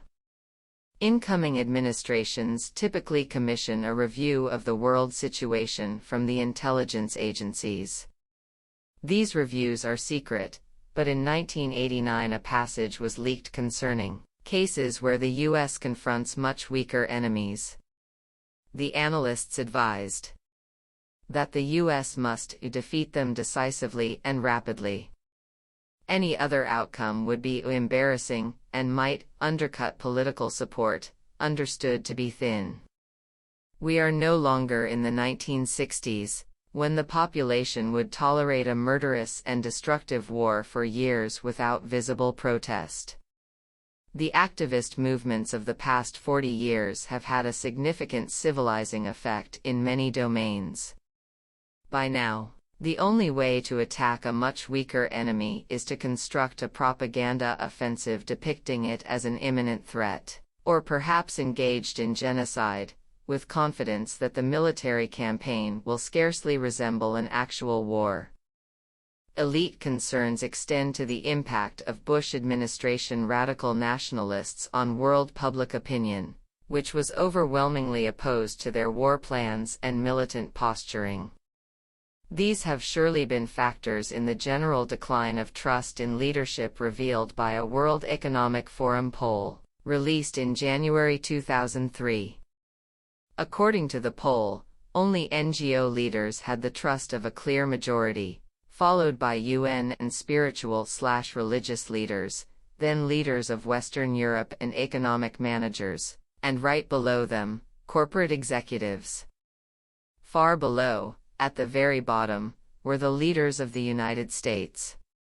A week after the poll was released, the annual World Economic Forum opened in Davos, Switzerland, but without the exuberance of earlier years. The mood has darkened, the press noted, for the movers and shakers. It was not global party time anymore. The founder of the WEF, Klaus Schwab, identified the most pressing reason. Iraq will be the overwhelming theme of all the discussions. Powell's aides warned him before his presentation that the mood was ugly at Davos, the Wall Street Journal reported. A chorus of international complaints about the American march toward war with Iraq was reaching a crescendo at this gathering of some 2,000 corporate executives, politicians, and academics. They were not overwhelmed by Powell's sharp new message, in his own words, when we feel strongly about something we will lead, even if no one is following us. We will act even if others are not prepared to join us. The theme of the WEF was a building trust, for good reasons. In his speech, Powell stressed that the U.S. reserves the sovereign right to take military action when and how it chooses. He said further that no one trusts Saddam and his regime, which was certainly true, though his comment left out some other leaders who are not trusted. Powell also assured his audience that Saddam Hussein's weapons were meant to intimidate Iraq's neighbors, failing to explain why those neighbors did not seem to perceive the threat. Much as they despised the murderous tyrant, Iraq's neighbors joined the many outside the United States mystified at why Washington is so obsessed and fearful of what is, in the end, a minor power whose wealth and power have been truncated by internationally imposed constraints. Aware of the dire effects of the sanctions on the general population, they also knew that Iraq was one of the weakest states in the region. Its economy and military expenditures were a fraction of Kuwait's, which has 10% of Iraq's population, and much farther below those of others nearby. For these and other reasons, the neighboring countries had been mending fences with Iraq for some years over strong U.S. opposition. Like the U.S. Department of Defense and the CIA, they knew perfectly well that today's Iraq poses no threat to anyone in the region, let alone in the United States, and that, to argue otherwise is dishonest. By the time they met, the movers and shakers at Davos had heard even more unpleasant news about building trust. An opinion poll in Canada found that more than 36% of Canadians viewed the U.S. as the biggest threat to world peace, against just 21% naming Al-Qaeda, 17% choosing Iraq and 14% North Korea. That despite the fact that the general image of the U.S. had improved to 72% in Canada, in contrast to dropping sharply in Western Europe. An informal poll run by Time magazine found that more than 80% of respondents in Europe regarded the U.S. as the greatest threat to world peace. Even if these numbers were wrong by some substantial factor, they are dramatic. Their significance is magnified by contemporaneous international polls on the US-UK drive for war with Iraq. The messages from U.S. embassies around the globe have become urgent and disturbing, The Washington Post noted in a lead story. Many people in the world increasingly think President Bush is a greater threat to world peace than Iraqi President Saddam Hussein. The debate has not been about Iraq, a State Department official was quoted as saying. There is real angst in the world about our power, and what they perceive as the rawness, the arrogance, the unipolarity of the administration's actions. The headline read, "Danger Ahead? The world sees President Bush as a threat." A cover story in Newsweek 3 weeks later, by its senior foreign affairs editor, also warned that the global debate was not about Saddam, it is about America and its role in the New World. A war with Iraq, even if successful, might solve the Iraq problem. It doesn't solve the America problem. What worries people around the world above all else is living in a world shaped and dominated by one country, the United States. And they have come to be deeply suspicious and fearful of us. After 9/11, at a time of enormous global sympathy and solidarity with the United States, George Bush asked, "Why do they hate us?" The question was wrongly put, and the right question was scarcely addressed. But within a year, the administration succeeded in providing an answer, because of you and your associates, Mr. Bush, and what you have done. And if you continue, the fear and hatred you have inspired may extend to the country you have shamed as well. On that, the evidence is hard to ignore. For Osama bin Laden, it is a victory probably beyond his wildest dreams. Intentional ignorance. The fundamental assumption that lies behind the imperial grand strategy, often considered unnecessary to formulate because its truth is taken to be so obvious, is the guiding principle of Wilsonian idealism.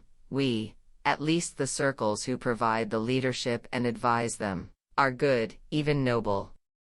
Hence our interventions are necessarily righteous in intent, if occasionally clumsy in execution.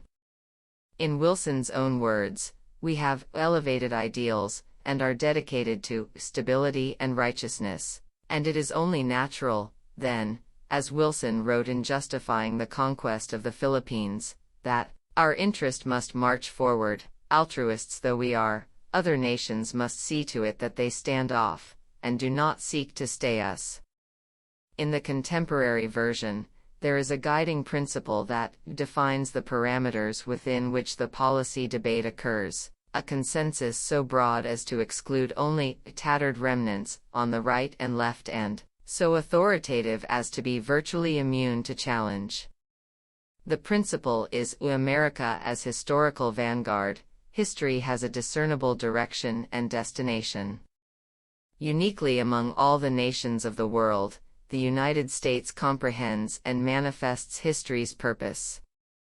Accordingly, U.S. hegemony is the realization of history's purpose, and what it achieves is for the common good, the merest truism, so that empirical evaluation is unnecessary, if not faintly ridiculous.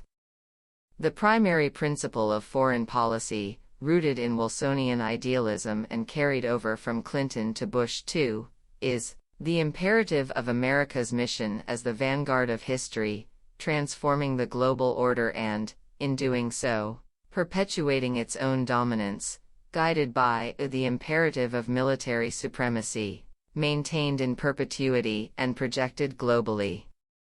By virtue of its unique comprehension and manifestation of history's purpose, America is entitled, indeed obligated, to act as its leaders determine to be best, for the good of all, whether others understand or not.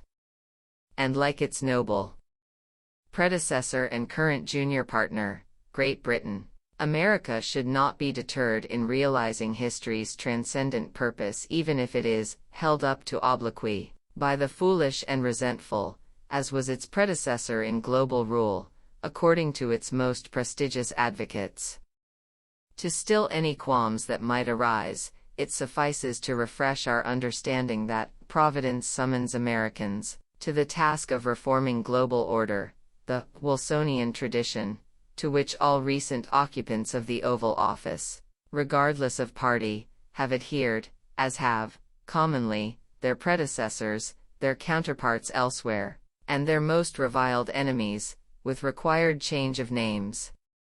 But to reassure ourselves that the powerful are motivated by elevated ideals and altruism in the quest of stability and righteousness, we have to adopt the stance called intentional ignorance by a critic of the terrible atrocities in Central America in the 1980s, backed by the political leadership that is again at the helm in Washington.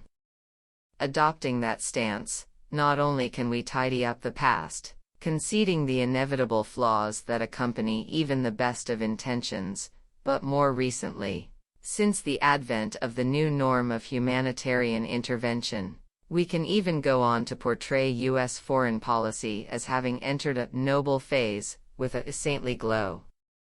Washington's post-Cold War interventions were, on the whole, noble but half-hearted. They were half-hearted because they were noble, historian Michael Mandelbaum assures us.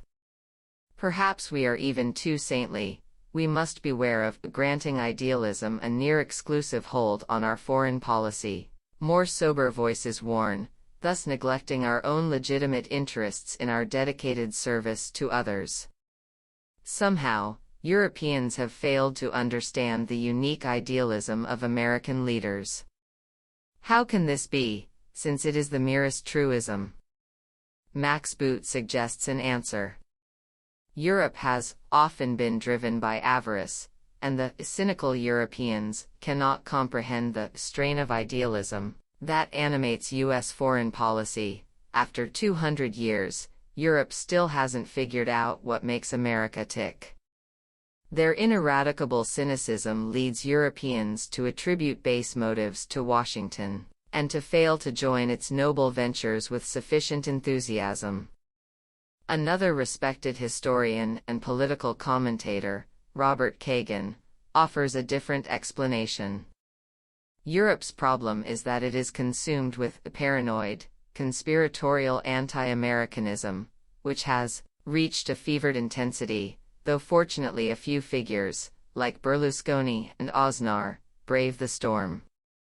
Unwittingly, no doubt, Boot and Kagan are plagiarizing John Stuart Mill's classic essay on humanitarian intervention, in which he urged Britain to undertake the enterprise vigorously, specifically, to conquer more of India.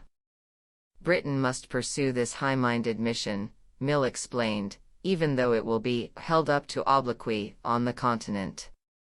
Unmentioned was that by doing so, Britain was striking still further devastating blows at India and extending the near monopoly of opium production that it needed both to force open Chinese markets by violence and to sustain the imperial system more broadly by means of its immense narco-trafficking enterprises, all well known in England at the time.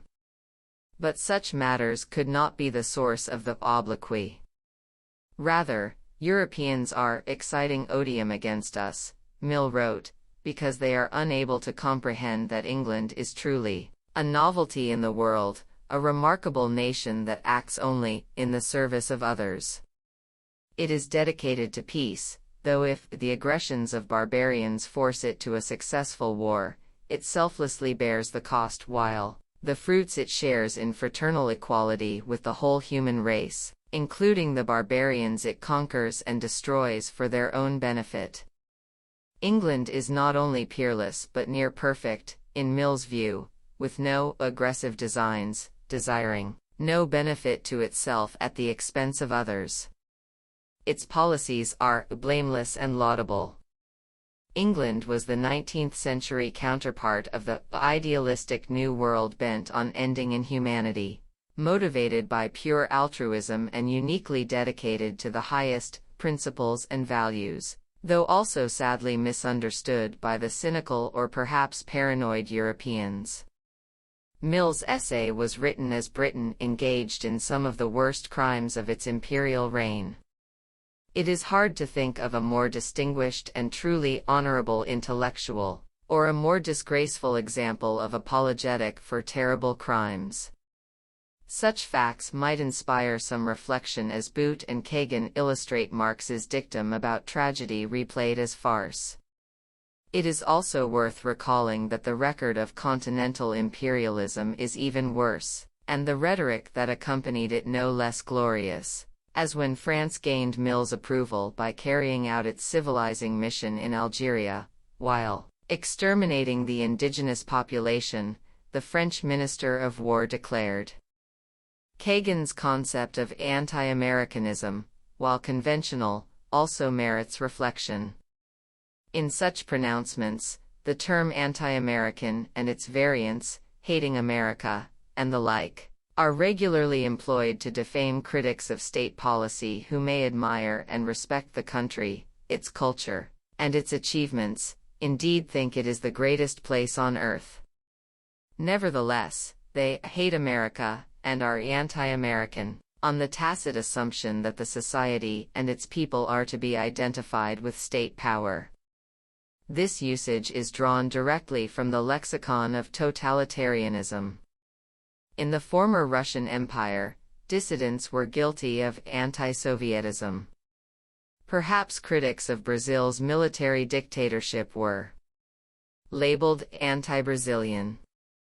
Among people with some commitment to freedom and democracy, such attitudes are inconceivable. It would only arouse ridicule in Rome or Milan if a critic of Berlusconi's policies were condemned as anti-Italian, though perhaps it would have passed in Mussolini's day. It is useful to remember that no matter where we turn, There is rarely any shortage of elevated ideals to accompany the resort to violence. The words accompanying the Wilsonian tradition may be stirring in their nobility, but should also be examined in practice, not just rhetoric. For example, Wilson's call for conquest of the Philippines, already mentioned, or as president, his interventions in Haiti and the Dominican Republic that left both countries in ruins, or what Walter Lafeber calls the Wilson corollary to the Monroe Doctrine, which dictated that only American oil interests receive concessions within the reach of its power.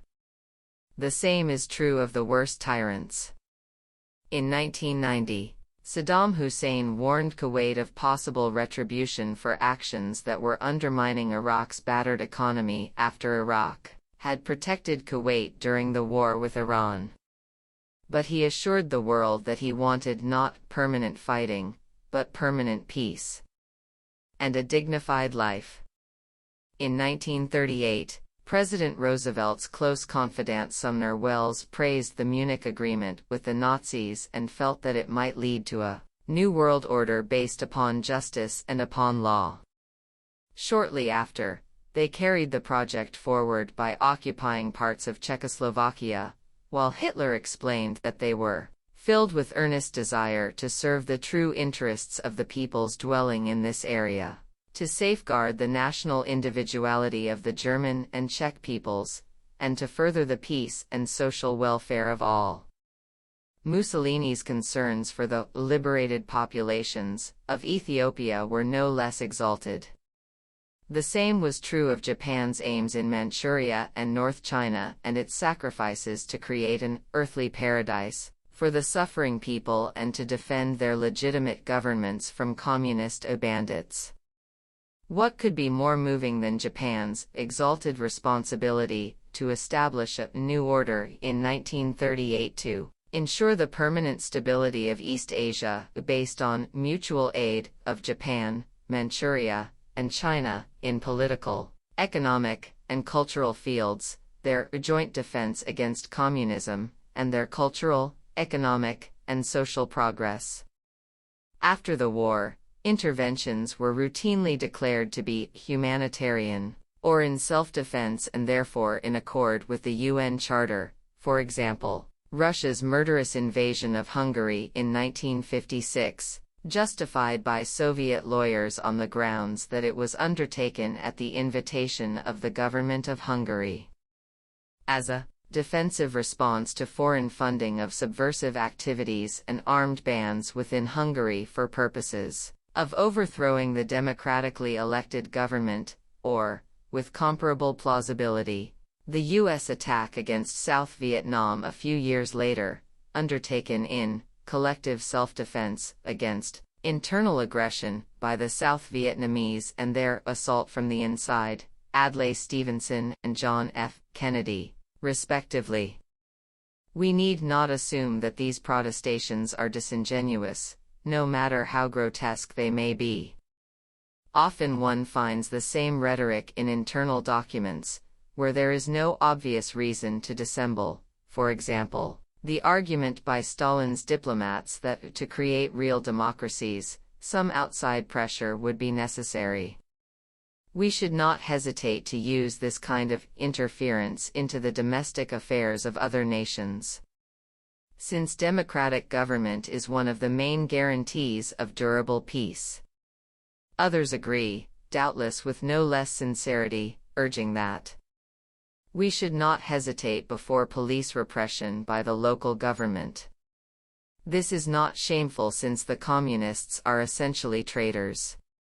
It is better to have a strong regime in power than a liberal government if it is indulgent and relaxed and penetrated by communists.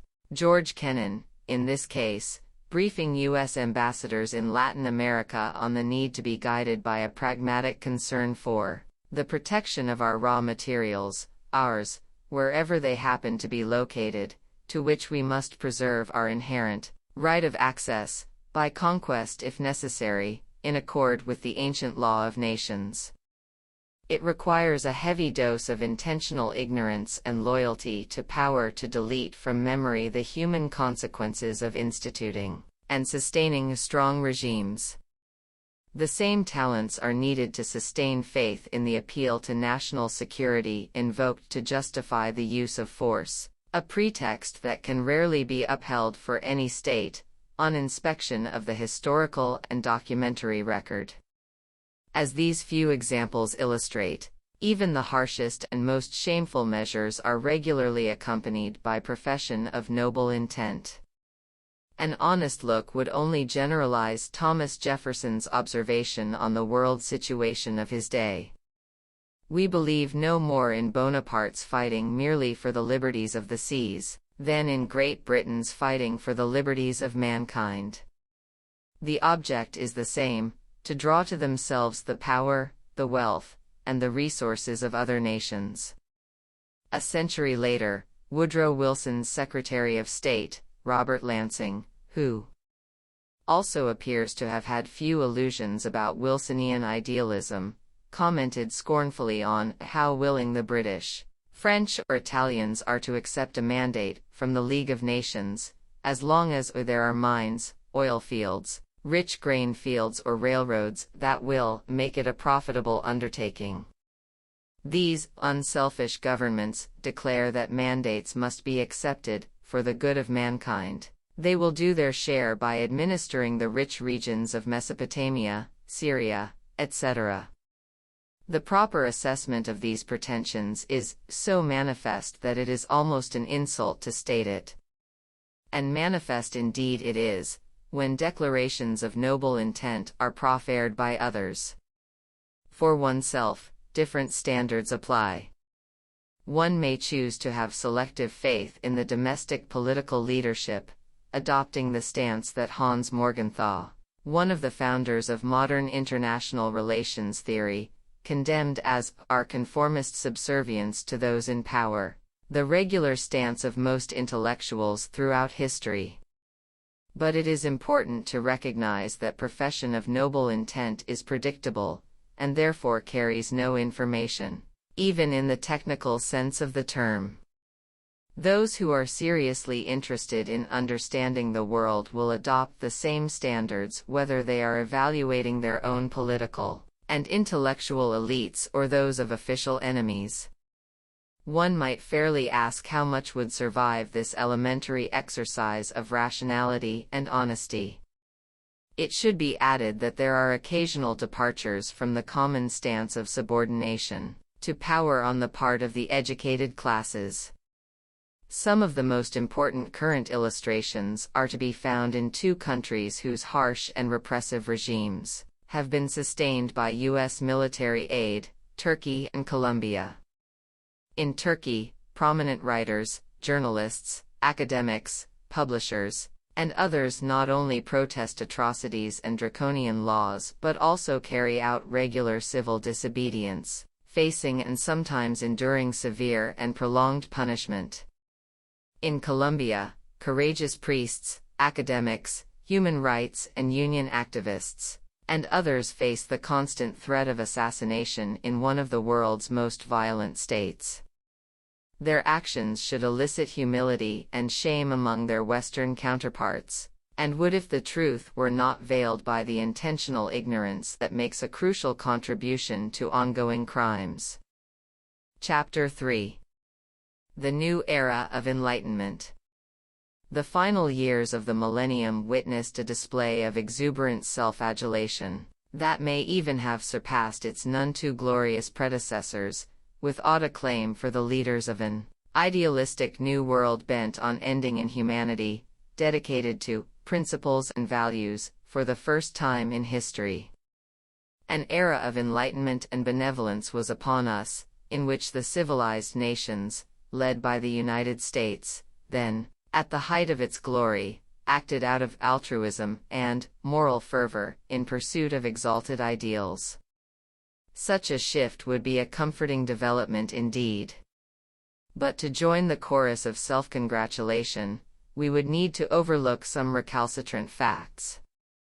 The first and most striking is the record of terror and criminal atrocities carried out with the decisive support of the reigning superpower and its allies in very recent years, continuing without noticeable change, and suppressed as effectively as in the past within the prevailing intellectual culture, matters of great significance, which do not disappear from actual history merely because that is the preference of its caretakers. Taking a longer view, we would also be compelled to disregard the fact that over the last millennium, war has been the dominant activity of European states. And we would have to put aside the basic reason for that unpleasant reality. The central, tragic fact is simple. Coercion works. Those who apply substantial force to their fellows get compliance, and from that compliance draw the multiple advantages of money, goods, deference, and access to pleasures denied to less powerful people, a fact of life understood all too well by most of the people of the world, but a principle of statecraft that has been rescinded, so we are now told, not for the first time. One more immediate way to evaluate the prospects that were hailed with such enthusiasm is to consider the flow of U.S. military aid. A good starting point is the year 1997, when the U.S. foreign policy was lauded for entering a noble phase, with a saintly glow, setting the tone for the rhetorical flights that ensued. At the mundane level of fact, 1997 was of some significance for the human rights movement. In that single year, the flow of U.S. arms to Turkey exceeded the combined total of U.S. military aid to Turkey for the entire Cold War period prior to the onset of its counterinsurgency campaign against its miserably repressed Kurdish population. By 1997, the campaign had driven millions of people from the devastated countryside, with tens of thousands killed and every imaginable form of barbaric torture, ranking high among the crimes of the grisly 1990s. As atrocities escalated, Turkey became the leading recipient of U.S. arms worldwide, Israel and Egypt aside, with 80% of its supply coming from Washington. In the same year, U.S. military aid to Colombia began to skyrocket, increasing from $50 million to $290 million 2 years later, and rapidly growing since. By 1999, Colombia had replaced Turkey as the world leader in U.S. military aid. Further militarization of Colombia's internal conflicts, deeply rooted in the awful history of a rich society with extreme poverty and violence, had the predictable consequences for the tortured population and also led guerrilla forces to become yet another army terrorizing the peasantry and, more recently, the urban population as well. The most prominent Colombian human rights organization estimates the number of people forcefully displaced at 2.7 million, increasing by 1,000 a day. They estimate that more than 350,000 people were driven from their homes by violence in the first 9 months of 2002, more than in all of 2001. Political killings were reported to have risen to 20 a day, double the level of 1998. In the case of the leading recipients of U.S. military aid, the reaction is silence and increased support for the atrocities. Consider, for comparison, the most demonic and dangerous member of the axis of evil. The New York Times reports that as many as 1 million people have been relocated inside Iraq, concluding accurately that one element of the misery caused by President Saddam Hussein's rule is the internally displaced population. The article was headlined, "Uprooted Iraqis See War as Path to Lost Homes." There has been no inquiry into whether Kurds and Colombians, uprooted with extreme violence, apparently in even greater numbers, might also see war as a path to lost homes. The proposal would, in fact, be outlandish. Washington could alleviate the misery and perhaps clear the way to a more substantial solution, to deeply rooted problems by simply withdrawing its support for atrocities. But that would require at the very least a willingness on the part of the educated classes to look into the mirror instead of restricting themselves to lamentations on the crimes of official enemies, about which there is often little that can be done. East Timor and Kosovo. Just as Colombia was replacing Turkey as the leading recipient of U.S. military aid, another tale of horror was unfolding that Washington could easily have brought to a quick end: East Timor.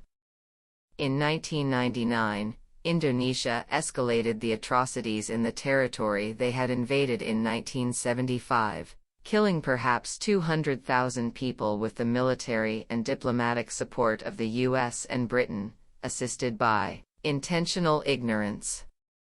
In the early months of 1999, Indonesian forces and their paramilitary associates added several thousand more to the death toll, while the ruling generals announced that worse would come if the population voted the wrong way in an August 30th referendum on independence, as they did, with amazing courage. The Indonesian military made good on its promise, driving hundreds of thousands from their homes and destroying most of the country. For the first time, the atrocities were well publicized in the United States. On September 8, the Clinton administration reacted by reiterating its position that East Timor is the responsibility of the government of Indonesia, and we don't want to take that responsibility away from them. A few days later, under strong international and domestic pressure, Clinton reversed the 25-year policy of support for Indonesia's crimes in East Timor, and informed the Indonesian military that Washington would no longer directly support their crimes. They immediately withdrew from the territory, allowing an Australian-led UN peacekeeping force to enter unopposed. The lesson was crystal clear, as a handful of activists and critics had been saying for almost 25 years. There had never been any need for threats or forceful measures. It would have sufficed to withdraw from participation for some of the worst crimes of the late 20th century to have come to a halt, but that was not the lesson that was drawn. Instead, the doctrinal system, rising to the challenge, drew the required conclusion. The events in East Timor demonstrated that foreign policy had entered into a ignoble phase, as the leaders of the civilized West pursued their dedication to principles and values. That recasting is an impressive achievement. One wonders whether it would be possible to contrive a hypothetical series of events that could not be adapted to prove the required thesis. East Timor was offered as a crucial example of the era of Enlightenment with its new norms of humanitarian intervention. There was no intervention, let alone humanitarian intervention. Those who were at the height of their glory were still persisting in their decades-old participation in Indonesia's crimes just at the moment when these accolades appeared. The prime illustration of the new era, however, was Kosovo, where the US and its allies acted out of altruism and moral fervor alone, forging a new kind of approach to the use of power in world politics, as they reacted to the deportation of more than 1 million Kosovars from their homeland, by bombing so as to save them from horrors of suffering, or from death. This description, from a scholarly source, is the standard version. Accounts in the media, journals of opinion, and scholarship rarely depart from it. To select some typical examples, we read that after violence surged in Kosovo in 1998, Serb forces responded with an ethnic cleansing campaign and drove more than half the Albanian population into exile. The growing bloodshed led the US and its allies to launch a massive bombing campaign, allowing Albanian refugees to return. In the spring of 1999, Serbs appeared to be conducting an ethnic cleansing campaign. Albanian Kosovars fled the assault, recounting stories of summary executions and forced expulsions when they reached neighboring countries, and these expulsions and atrocities elicited the NATO bombing campaign on March 24. Hence, the intervention in Kosovo was purely for the benefit of the people of the region, an act of altruism, like all U.S. interventions in the region. It was absolutely right, Timothy Garton Ash concludes, because it passed the very high threshold for such humanitarian intervention, something approaching genocide, by the killing or ethnic cleansing of large numbers of its people by the Serbian government. Surely this establishes the case and justifies the praise for the altruistic leaders opening a new era of enlightenment. And so it might, if the claims had any relation to the facts. The small sample of quotes presented above is typical in several interesting respects. First, the accounts are given without any evidence, though an enormous amount was available from impeccable Western sources. Second, the standard picture reverses the order of events. Uncontroversially, the bombing preceded the ethnic cleansing and atrocities, which were, in fact, its anticipated consequence. Kosovo was an ugly place before the NATO bombing, with an estimated 2,000 killed on all sides during the preceding year. However, the rich Western documentary record reveals no changes of significance until the March 24 bombing began, apart from a slight increase in Serbian atrocities 2 days earlier, when monitors were withdrawn in anticipation of the NATO attack. The UN began registering refugees a week later. These basic facts were well known by May 1999, when the Milosevic indictment was presented.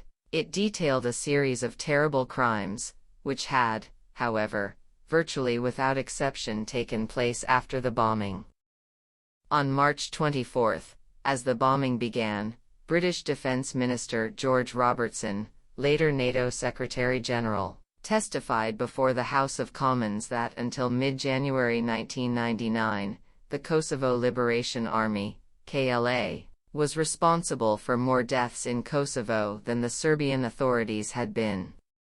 He was referring to the Albanian guerrillas, by then CIA-backed, who had explained frankly that their goal was to kill Serbs so as to elicit a harsh reaction that would lead to public support in the West for NATO intervention.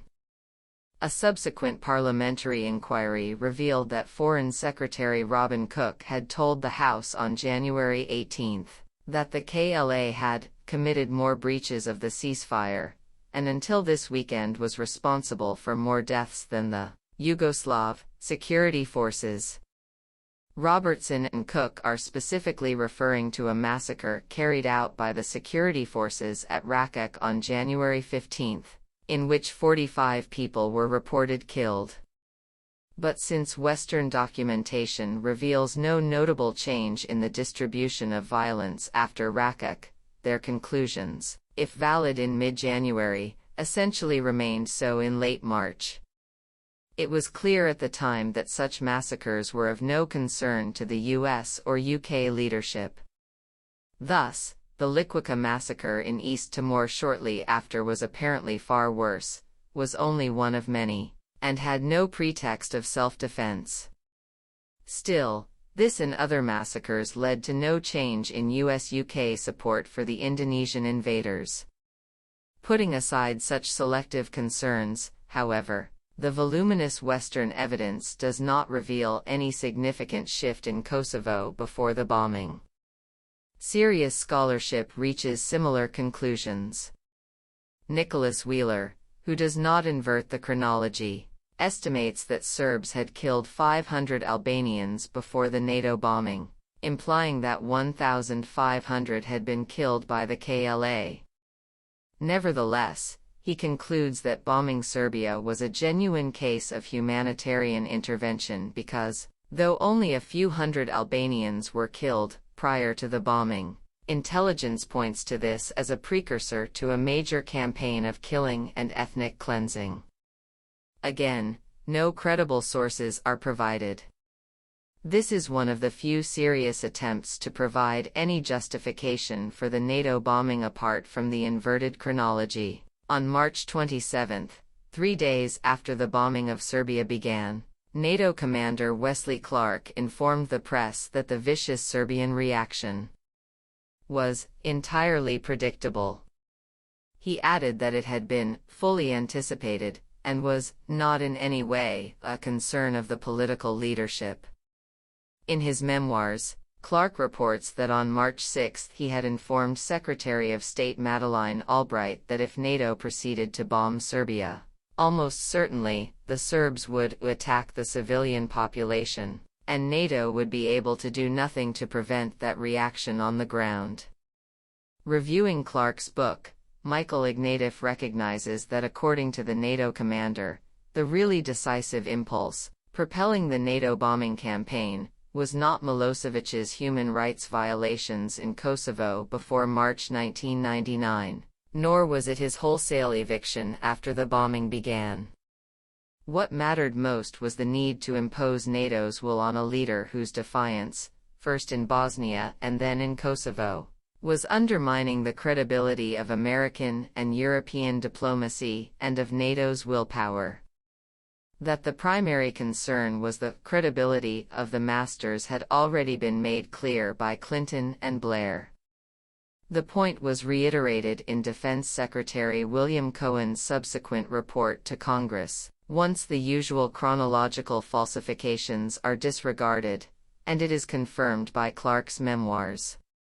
Andrew Bacevich gives an even more cynical interpretation, dismissing all humanitarian motives. Clinton's resort to force in Bosnia in 1995 and his bombing of Serbia in 1999 were not, as claimed, to put a stop to ethnic cleansing or in response to claims of conscience, but to preempt threats to the cohesion of NATO and the credibility of American power. The plight of the Kosovars, he alleges, was not a concern. The intent of the NATO bombing was to provide an object lesson to any European state fancying that it was exempt from the rules of the post-Cold War era, established by Washington. What counted was affirming the dominant position of the United States in a Europe that was unified, integrated, and open. From the outset, the war's architects understood that its purpose had been to sustain American primacy in Europe and to forestall the intolerable prospect of Europe's backsliding, presumably out of U.S. control. For years later, Europe and the U.S. had lost interest. Half of the Kosovars live in poverty. Radical Islamists have capitalized on the ill feelings produced by the international community's negligent behavior, monopolizing the distribution of food, clothing, and shelter, as well as the tools for the cultural survival of those in rural areas, giving rise to a Taliban phenomenon. Post-war Western policies may prove to be directly responsible for the production of Europe's own Taliban. Kosovo and East Timor are conventionally offered not only as the prime illustration of the new era of humanitarian intervention but also as a demonstration of how new norms are evolving toward a redefined role for the United Nations. The norms that Western powers established in these two cases render the UN Charter obsolete.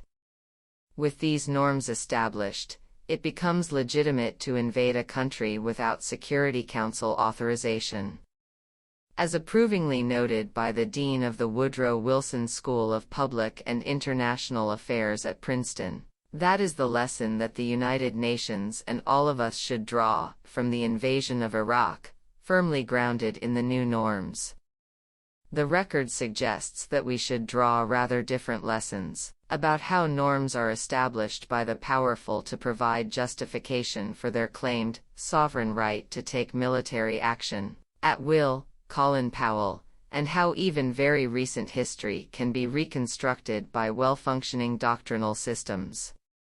These are the crucial lessons, and those concerned with the future would be well advised to take them seriously. The need for colonization. As the tragedies of East Timor and Kosovo unfolded in 1999, Turkey relinquished to Colombia its place as leading recipient of U.S. arms. The reason is not hard to discern. Turkish state terror was by then a success, Colombia's was not.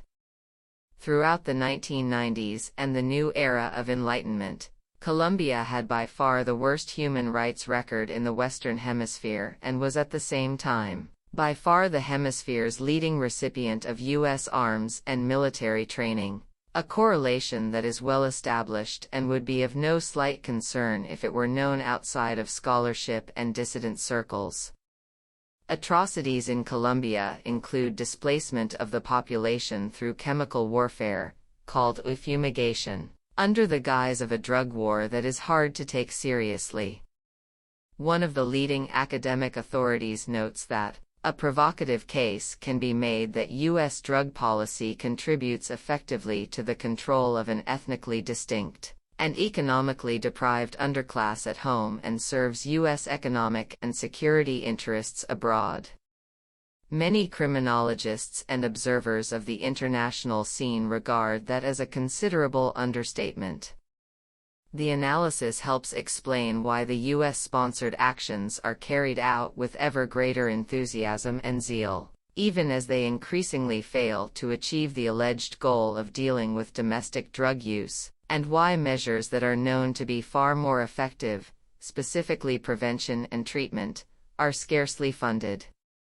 The governors of Colombia's targeted southern provinces, along with peasants and human rights activists, have proposed plans relying on manual eradication of coca and poppies and support for alternative crops, but to little effect.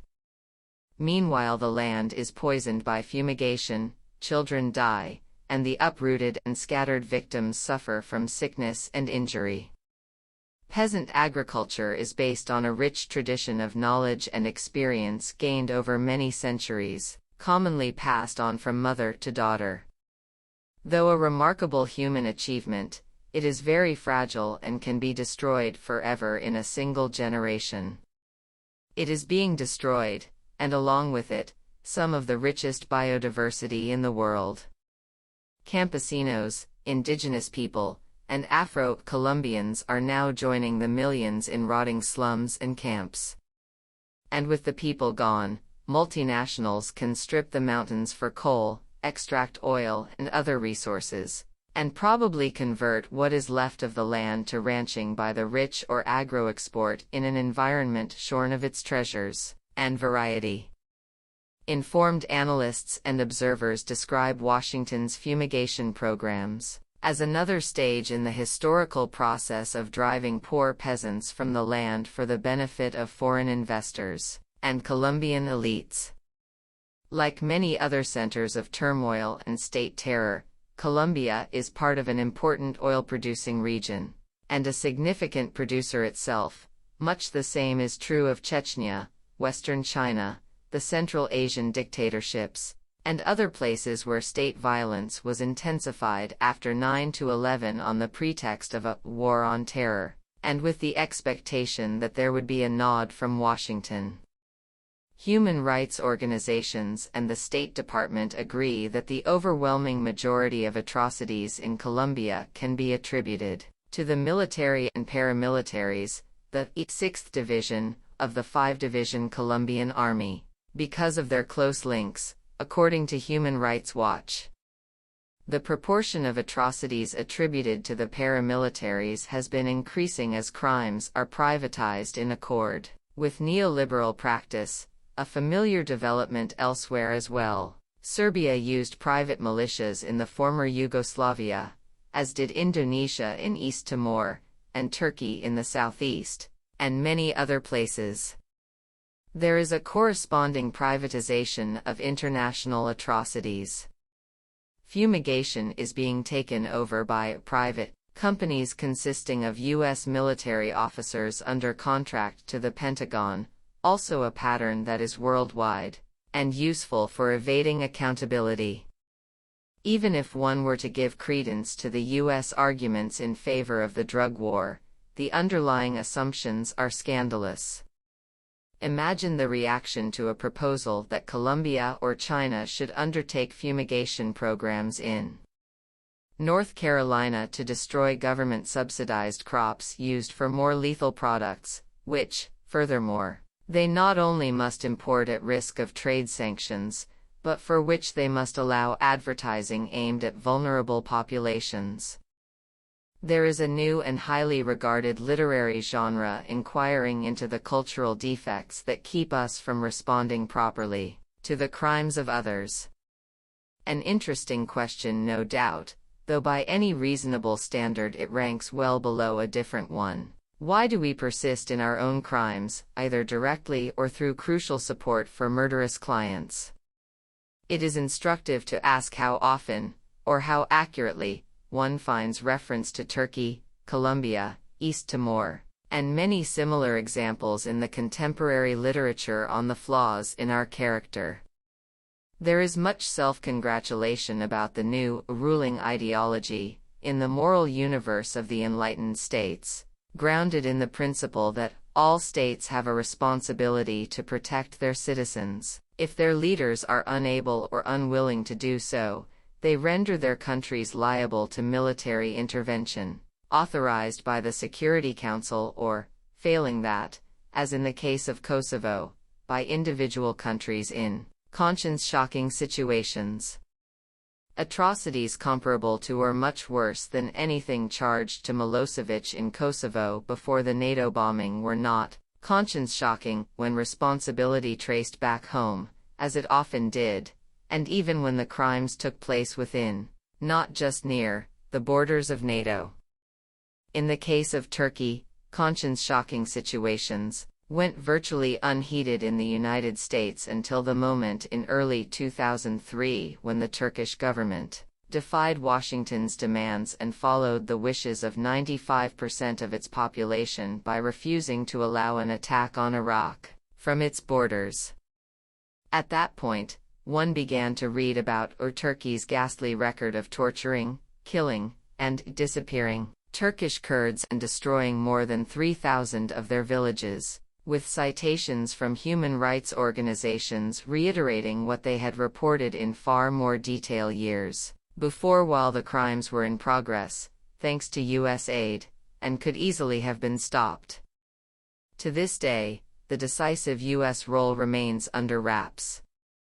As before, the most that can be said is that we tolerated the abuses suffered by the Kurds, R.E.A. Nair. Massive contribution to major atrocities is not toleration. The time to expose the suffering of the Kurds is while Washington is providing the means to carry out the crimes that are found shocking in retrospect, with responsibility safely displaced far away. Such performances, which are routine, would be deplored among official enemies. Their easy acceptance in the most powerful state in history again does not bode well for the future. Another currently fashionable formulation of the mission of the enlightened states holds that the need for colonization is as great as it ever was in the 19th century, to bring to the rest of the world the principles of order, freedom, and justice to which postmodern societies are dedicated, the version offered by Tony Blair's key foreign policy advisor, Robert Cooper. He did not elaborate on the need for colonization in the 19th century and the consequences, as that obligation was shouldered by Britain, France, Belgium, and other standard-bearers of Western civilization, but an honest look at the real world may well support his judgment that the need for colonization is as compelling now as it was in the days Cooper recalls with nostalgia. To rephrase, we can learn a good deal about today's enlightened states by paying a little attention to their record and how they portrayed it, both as events were unfolding and in historical retrospect. We should not, however, overlook the changes in world order that have occurred since World War II. One of these Robert Jervis calls a change of spectacular proportions. Perhaps the single most striking discontinuity that the history of international politics has anywhere provided, that the states of Europe now live in peace, and, some argue more controversially, democracies do not go to war with one another. It is this striking discontinuity to which Cooper alludes in joining those who hail the birth of a postmodern world system of law, justice, and civility, though the West must revert to the rougher methods of an earlier era: force, preemptive attack, deception, whatever is necessary, when it comes to dealing with those who still live in the 19th century world of every state for itself. The West must revert to the laws of the jungle, when we are operating in the jungle, exactly as it has done in the disgraceful past. Protecting naughty children from infection. The enlightened states of the late 19th century were not the first to laud themselves for liberating barbarians from their sad fate, by violence, destruction, and plunder.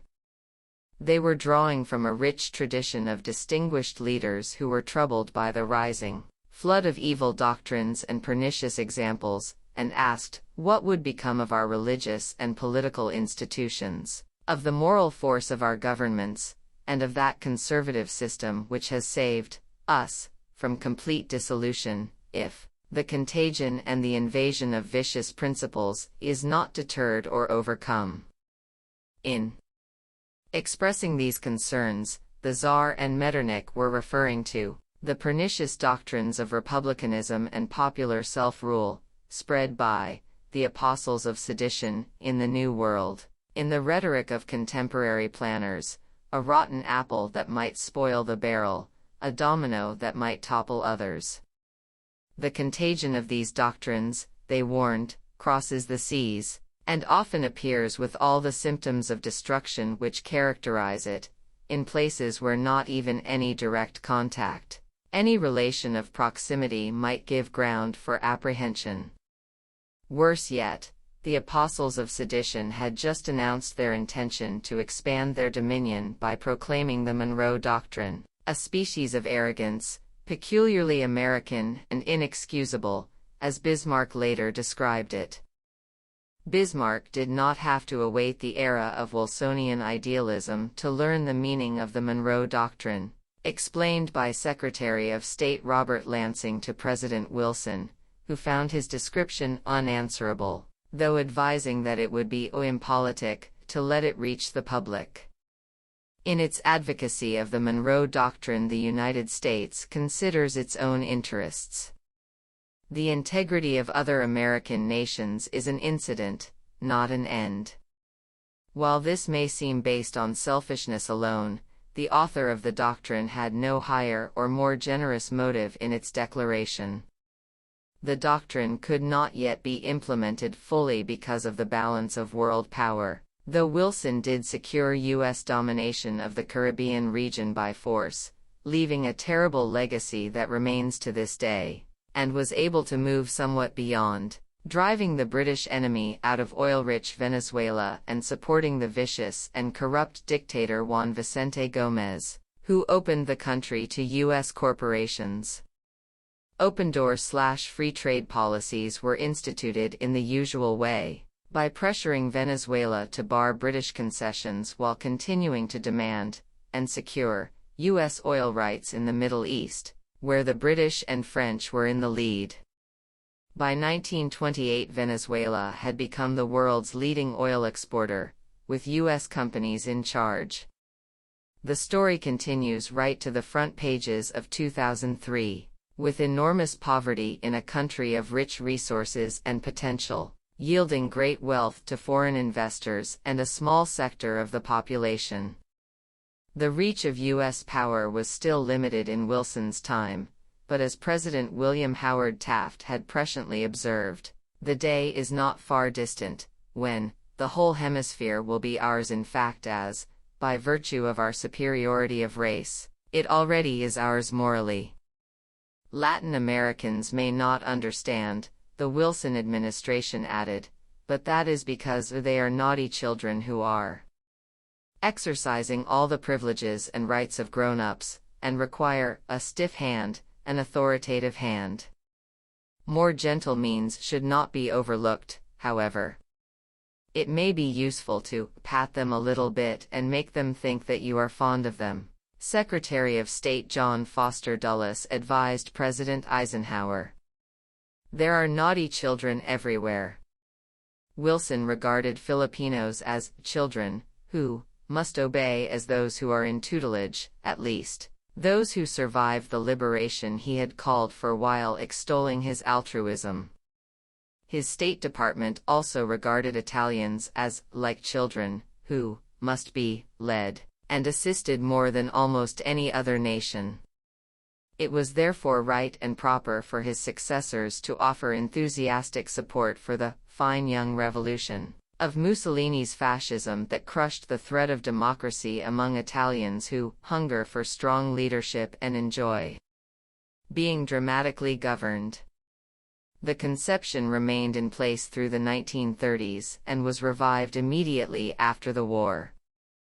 As the U.S. undertook to subvert Italian democracy in 1948 by withholding food from starving people, restoring the fascist police, and threatening worse, the State Department's Italian desk officer explained that policies must be designed so that even the dumbest wop would sense the drift. Haitians were little more than primitive savages, according to Franklin Delano Roosevelt, who claimed to have rewritten the Haitian Constitution during Wilson's military occupation, so as to permit U.S. corporations to take over Haiti's land and resources after its recalcitrant parliament had been sent packing by the Marines.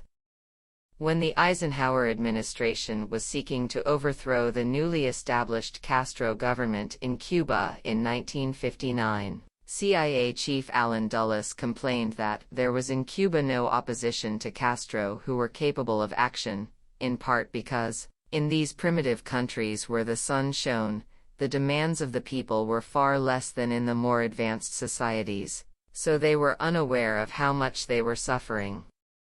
The need for discipline has been reiterated forcefully over the years. To mention another case of contemporary relevance, when Iran's conservative parliamentary government sought to gain control of its own resources, the U.S. and Britain instigated a military coup to install an obedient regime that ruled with terror for 25 years. The coup sent a more far-reaching message, spelled out by the editors of the New York Times. Underdeveloped countries with rich resources now have an object lesson in the heavy cost that must be paid by one of their number which goes berserk with fanatical nationalism. Iran's experience may strengthen the hands of more reasonable and more far-seeing leaders elsewhere, who will have a clear-eyed understanding of the principles of decent behavior. The same lesson had been taught nearer home, at the Chapultepec, Mexico, conference in February 1945 that laid the basis for the post-war order now that the Monroe Doctrine could be enforced, in the Wilsonian sense. Latin Americans were then under the influence of what the State Department called the philosophy of the new nationalism, which embraces policies designed to bring about a broader distribution of wealth and to raise the standard of living of the masses. Washington was concerned that economic nationalism is the common denominator of the new aspirations for industrialization, just as it had been for England, the United States, and in fact every other country that succeeded in industrializing. Latin Americans are convinced that the first beneficiaries of the development of a country's resources should be the people of that country. That was unacceptable. The first beneficiaries must be U.S. investors, while Latin America fulfills its service function. The U.S. therefore imposed an economic charter for the Americas designed to eliminate economic nationalism in all its forms. With an exception, however, economic nationalism remained a crucial feature of the U.S. economy, which relied far more than in the past on a dynamic state sector, often operating under the cover of defense. It is useful to recall that even at the peak of the Cold War more perceptive observers understood that the primary threat posed by communism was the economic transformation of the communist countries, in ways that reduce their willingness and ability to complement the industrial economies of the West, another version of the philosophy of the new nationalism, in this case dating from 1917. The same concerns account for the persistence into the post-war period of the analytical framework American policymakers had developed and employed during the interwar years for relations with right-wing dictatorships of European fascism, historian David Schmitz notes. The point has been to control the threat of communism, understood not as a military threat, but very much in the terms just described. The analytical framework of relations with the fascist states is eminently worth recalling, if only because it has reappeared with such consistency right to the present and therefore can teach us a good deal about the world that has been shaped in no small measure by the most powerful states and the private institutions that are their tools and tyrants, to borrow the words of James Madison when he contemplated with much unease the fate of the democratic experiment, of which he was the leading framer. The rise of fascism in the interwar period elicited concern, but was generally regarded rather favorably by the US and British governments, the business world, and a good deal of elite opinion. The reason was that the fascist version of extreme nationalism permitted extensive Western economic penetration, and also destroyed the much-feared labor movements and the left, and the excessive democracy in which they could function. Support for Mussolini was effusive. Across a broad range of opinion, that admirable Italian gentleman, as President Roosevelt described him in 1933, enjoyed great respect until World War II broke out. Support extended to Hitler's Germany as well. It is, incidentally, well to bear in mind that the most monstrous regime in history came to power in the country that by reasonable measures represented the highest peak of Western civilization in the sciences and the arts, and had been considered a model of democracy before international conflict took forms that could not accommodate this conception, and, rather like Saddam Hussein half a century later, retained substantial Anglo-American support until Hitler launched direct aggression that infringed too seriously on US and UK interests. Support for fascism began at once. Praising the fascist takeover in Italy, which quickly destroyed the parliamentary system and violently suppressed labor and political opposition, Ambassador Henry Fletcher articulated the assumptions that were to guide U.S. policy there and elsewhere in years to come. Italy faced a stark choice, he wrote the Secretary of State, either Mussolini and fascism, or Giolitti and socialism. Giolitti was a leading figure of Italian liberalism. A decade later, in 1937, the State Department continued to regard European fascism as a moderate force that must succeed or the masses, this time reinforced by the disillusioned middle classes, will again turn to the left.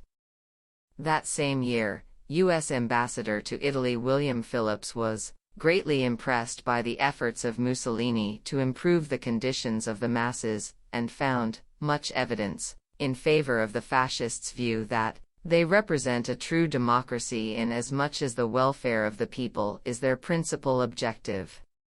He considered Mussolini's accomplishments astounding, and a source of constant amazement, and enthusiastically praised his great human qualities.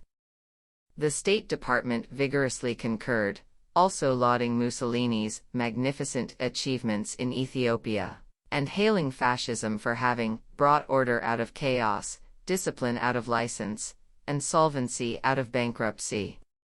In 1939, FDR continued to regard Italian fascism as of great importance to the world, though still in the experimental stage. In 1938, FDR and his close confidant Sumner Welles approved of Hitler's Munich settlement, which dismembered Czechoslovakia. As noted earlier, Wells felt that it presented the opportunity for the establishment by the nations of the world of a new world order based upon justice and upon law, in which the Nazi moderates would play a leading role.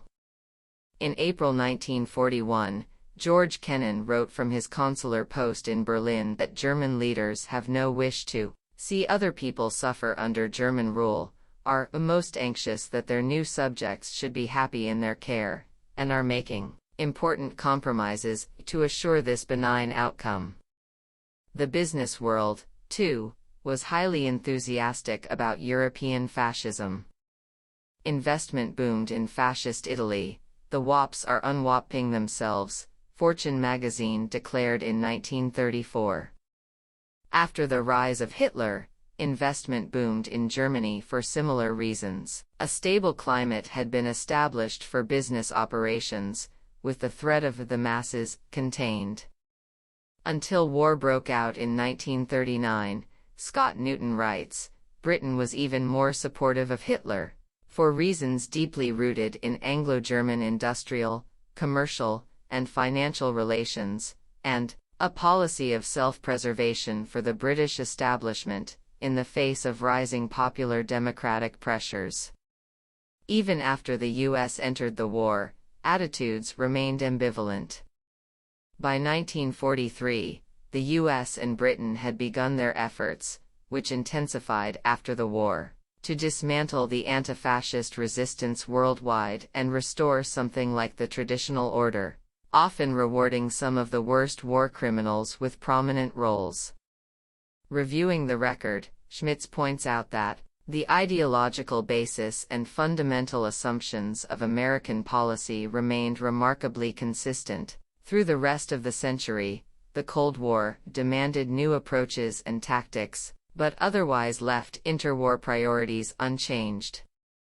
The analytical framework Schmitz illustrates in detail has persisted until the present, leaving immense suffering and devastation.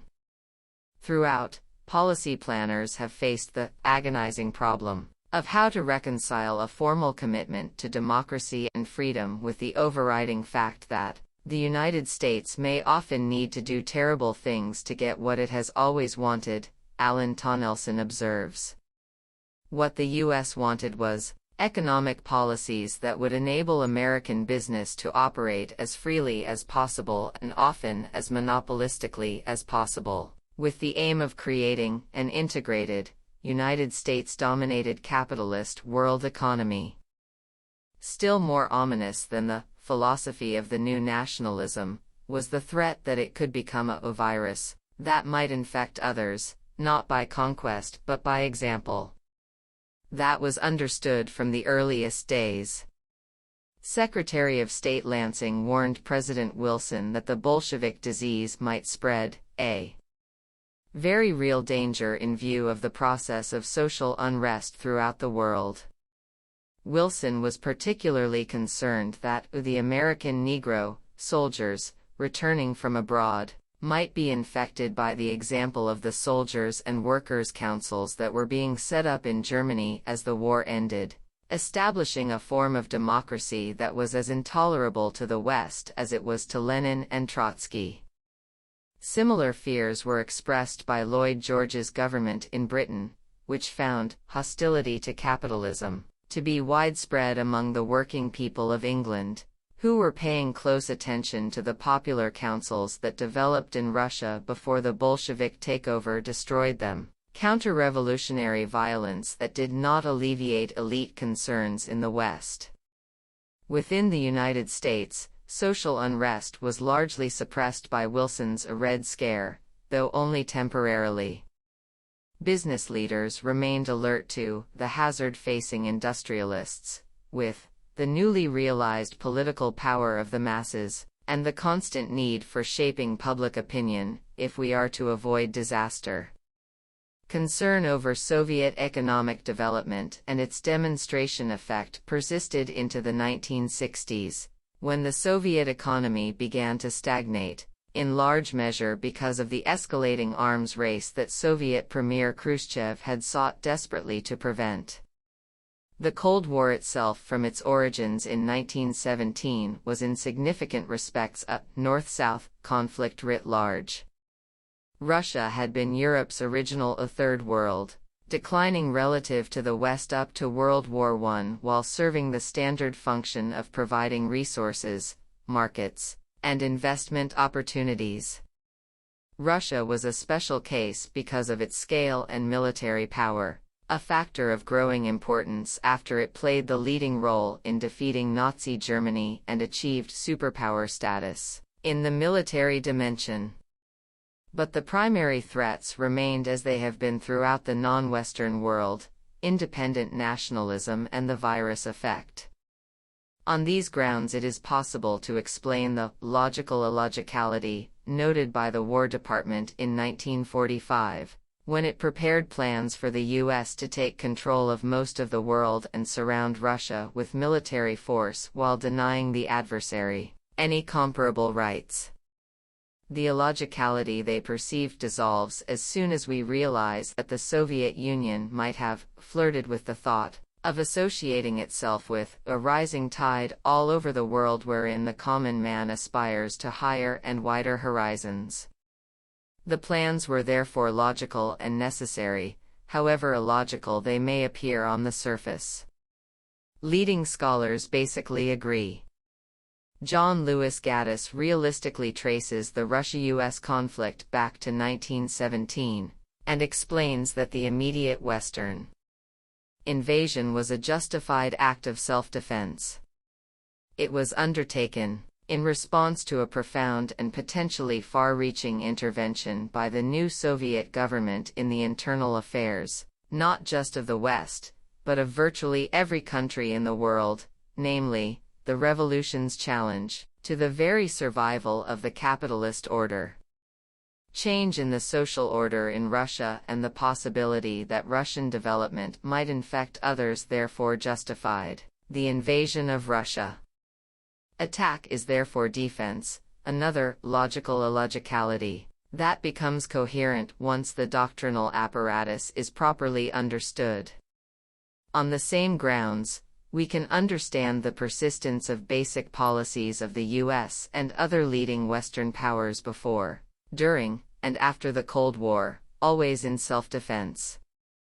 Note that the defensive invasion of Russia in 1918 is another precursor for the doctrine of preventive war, declared in September 2002 by radical nationalists pursuing their imperial vision.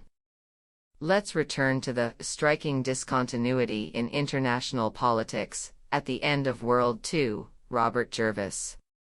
One element is that the U.S. became a global actor for the first time, displacing its European rivals and using its incomparable wealth and power to organize the world system, with care and skill.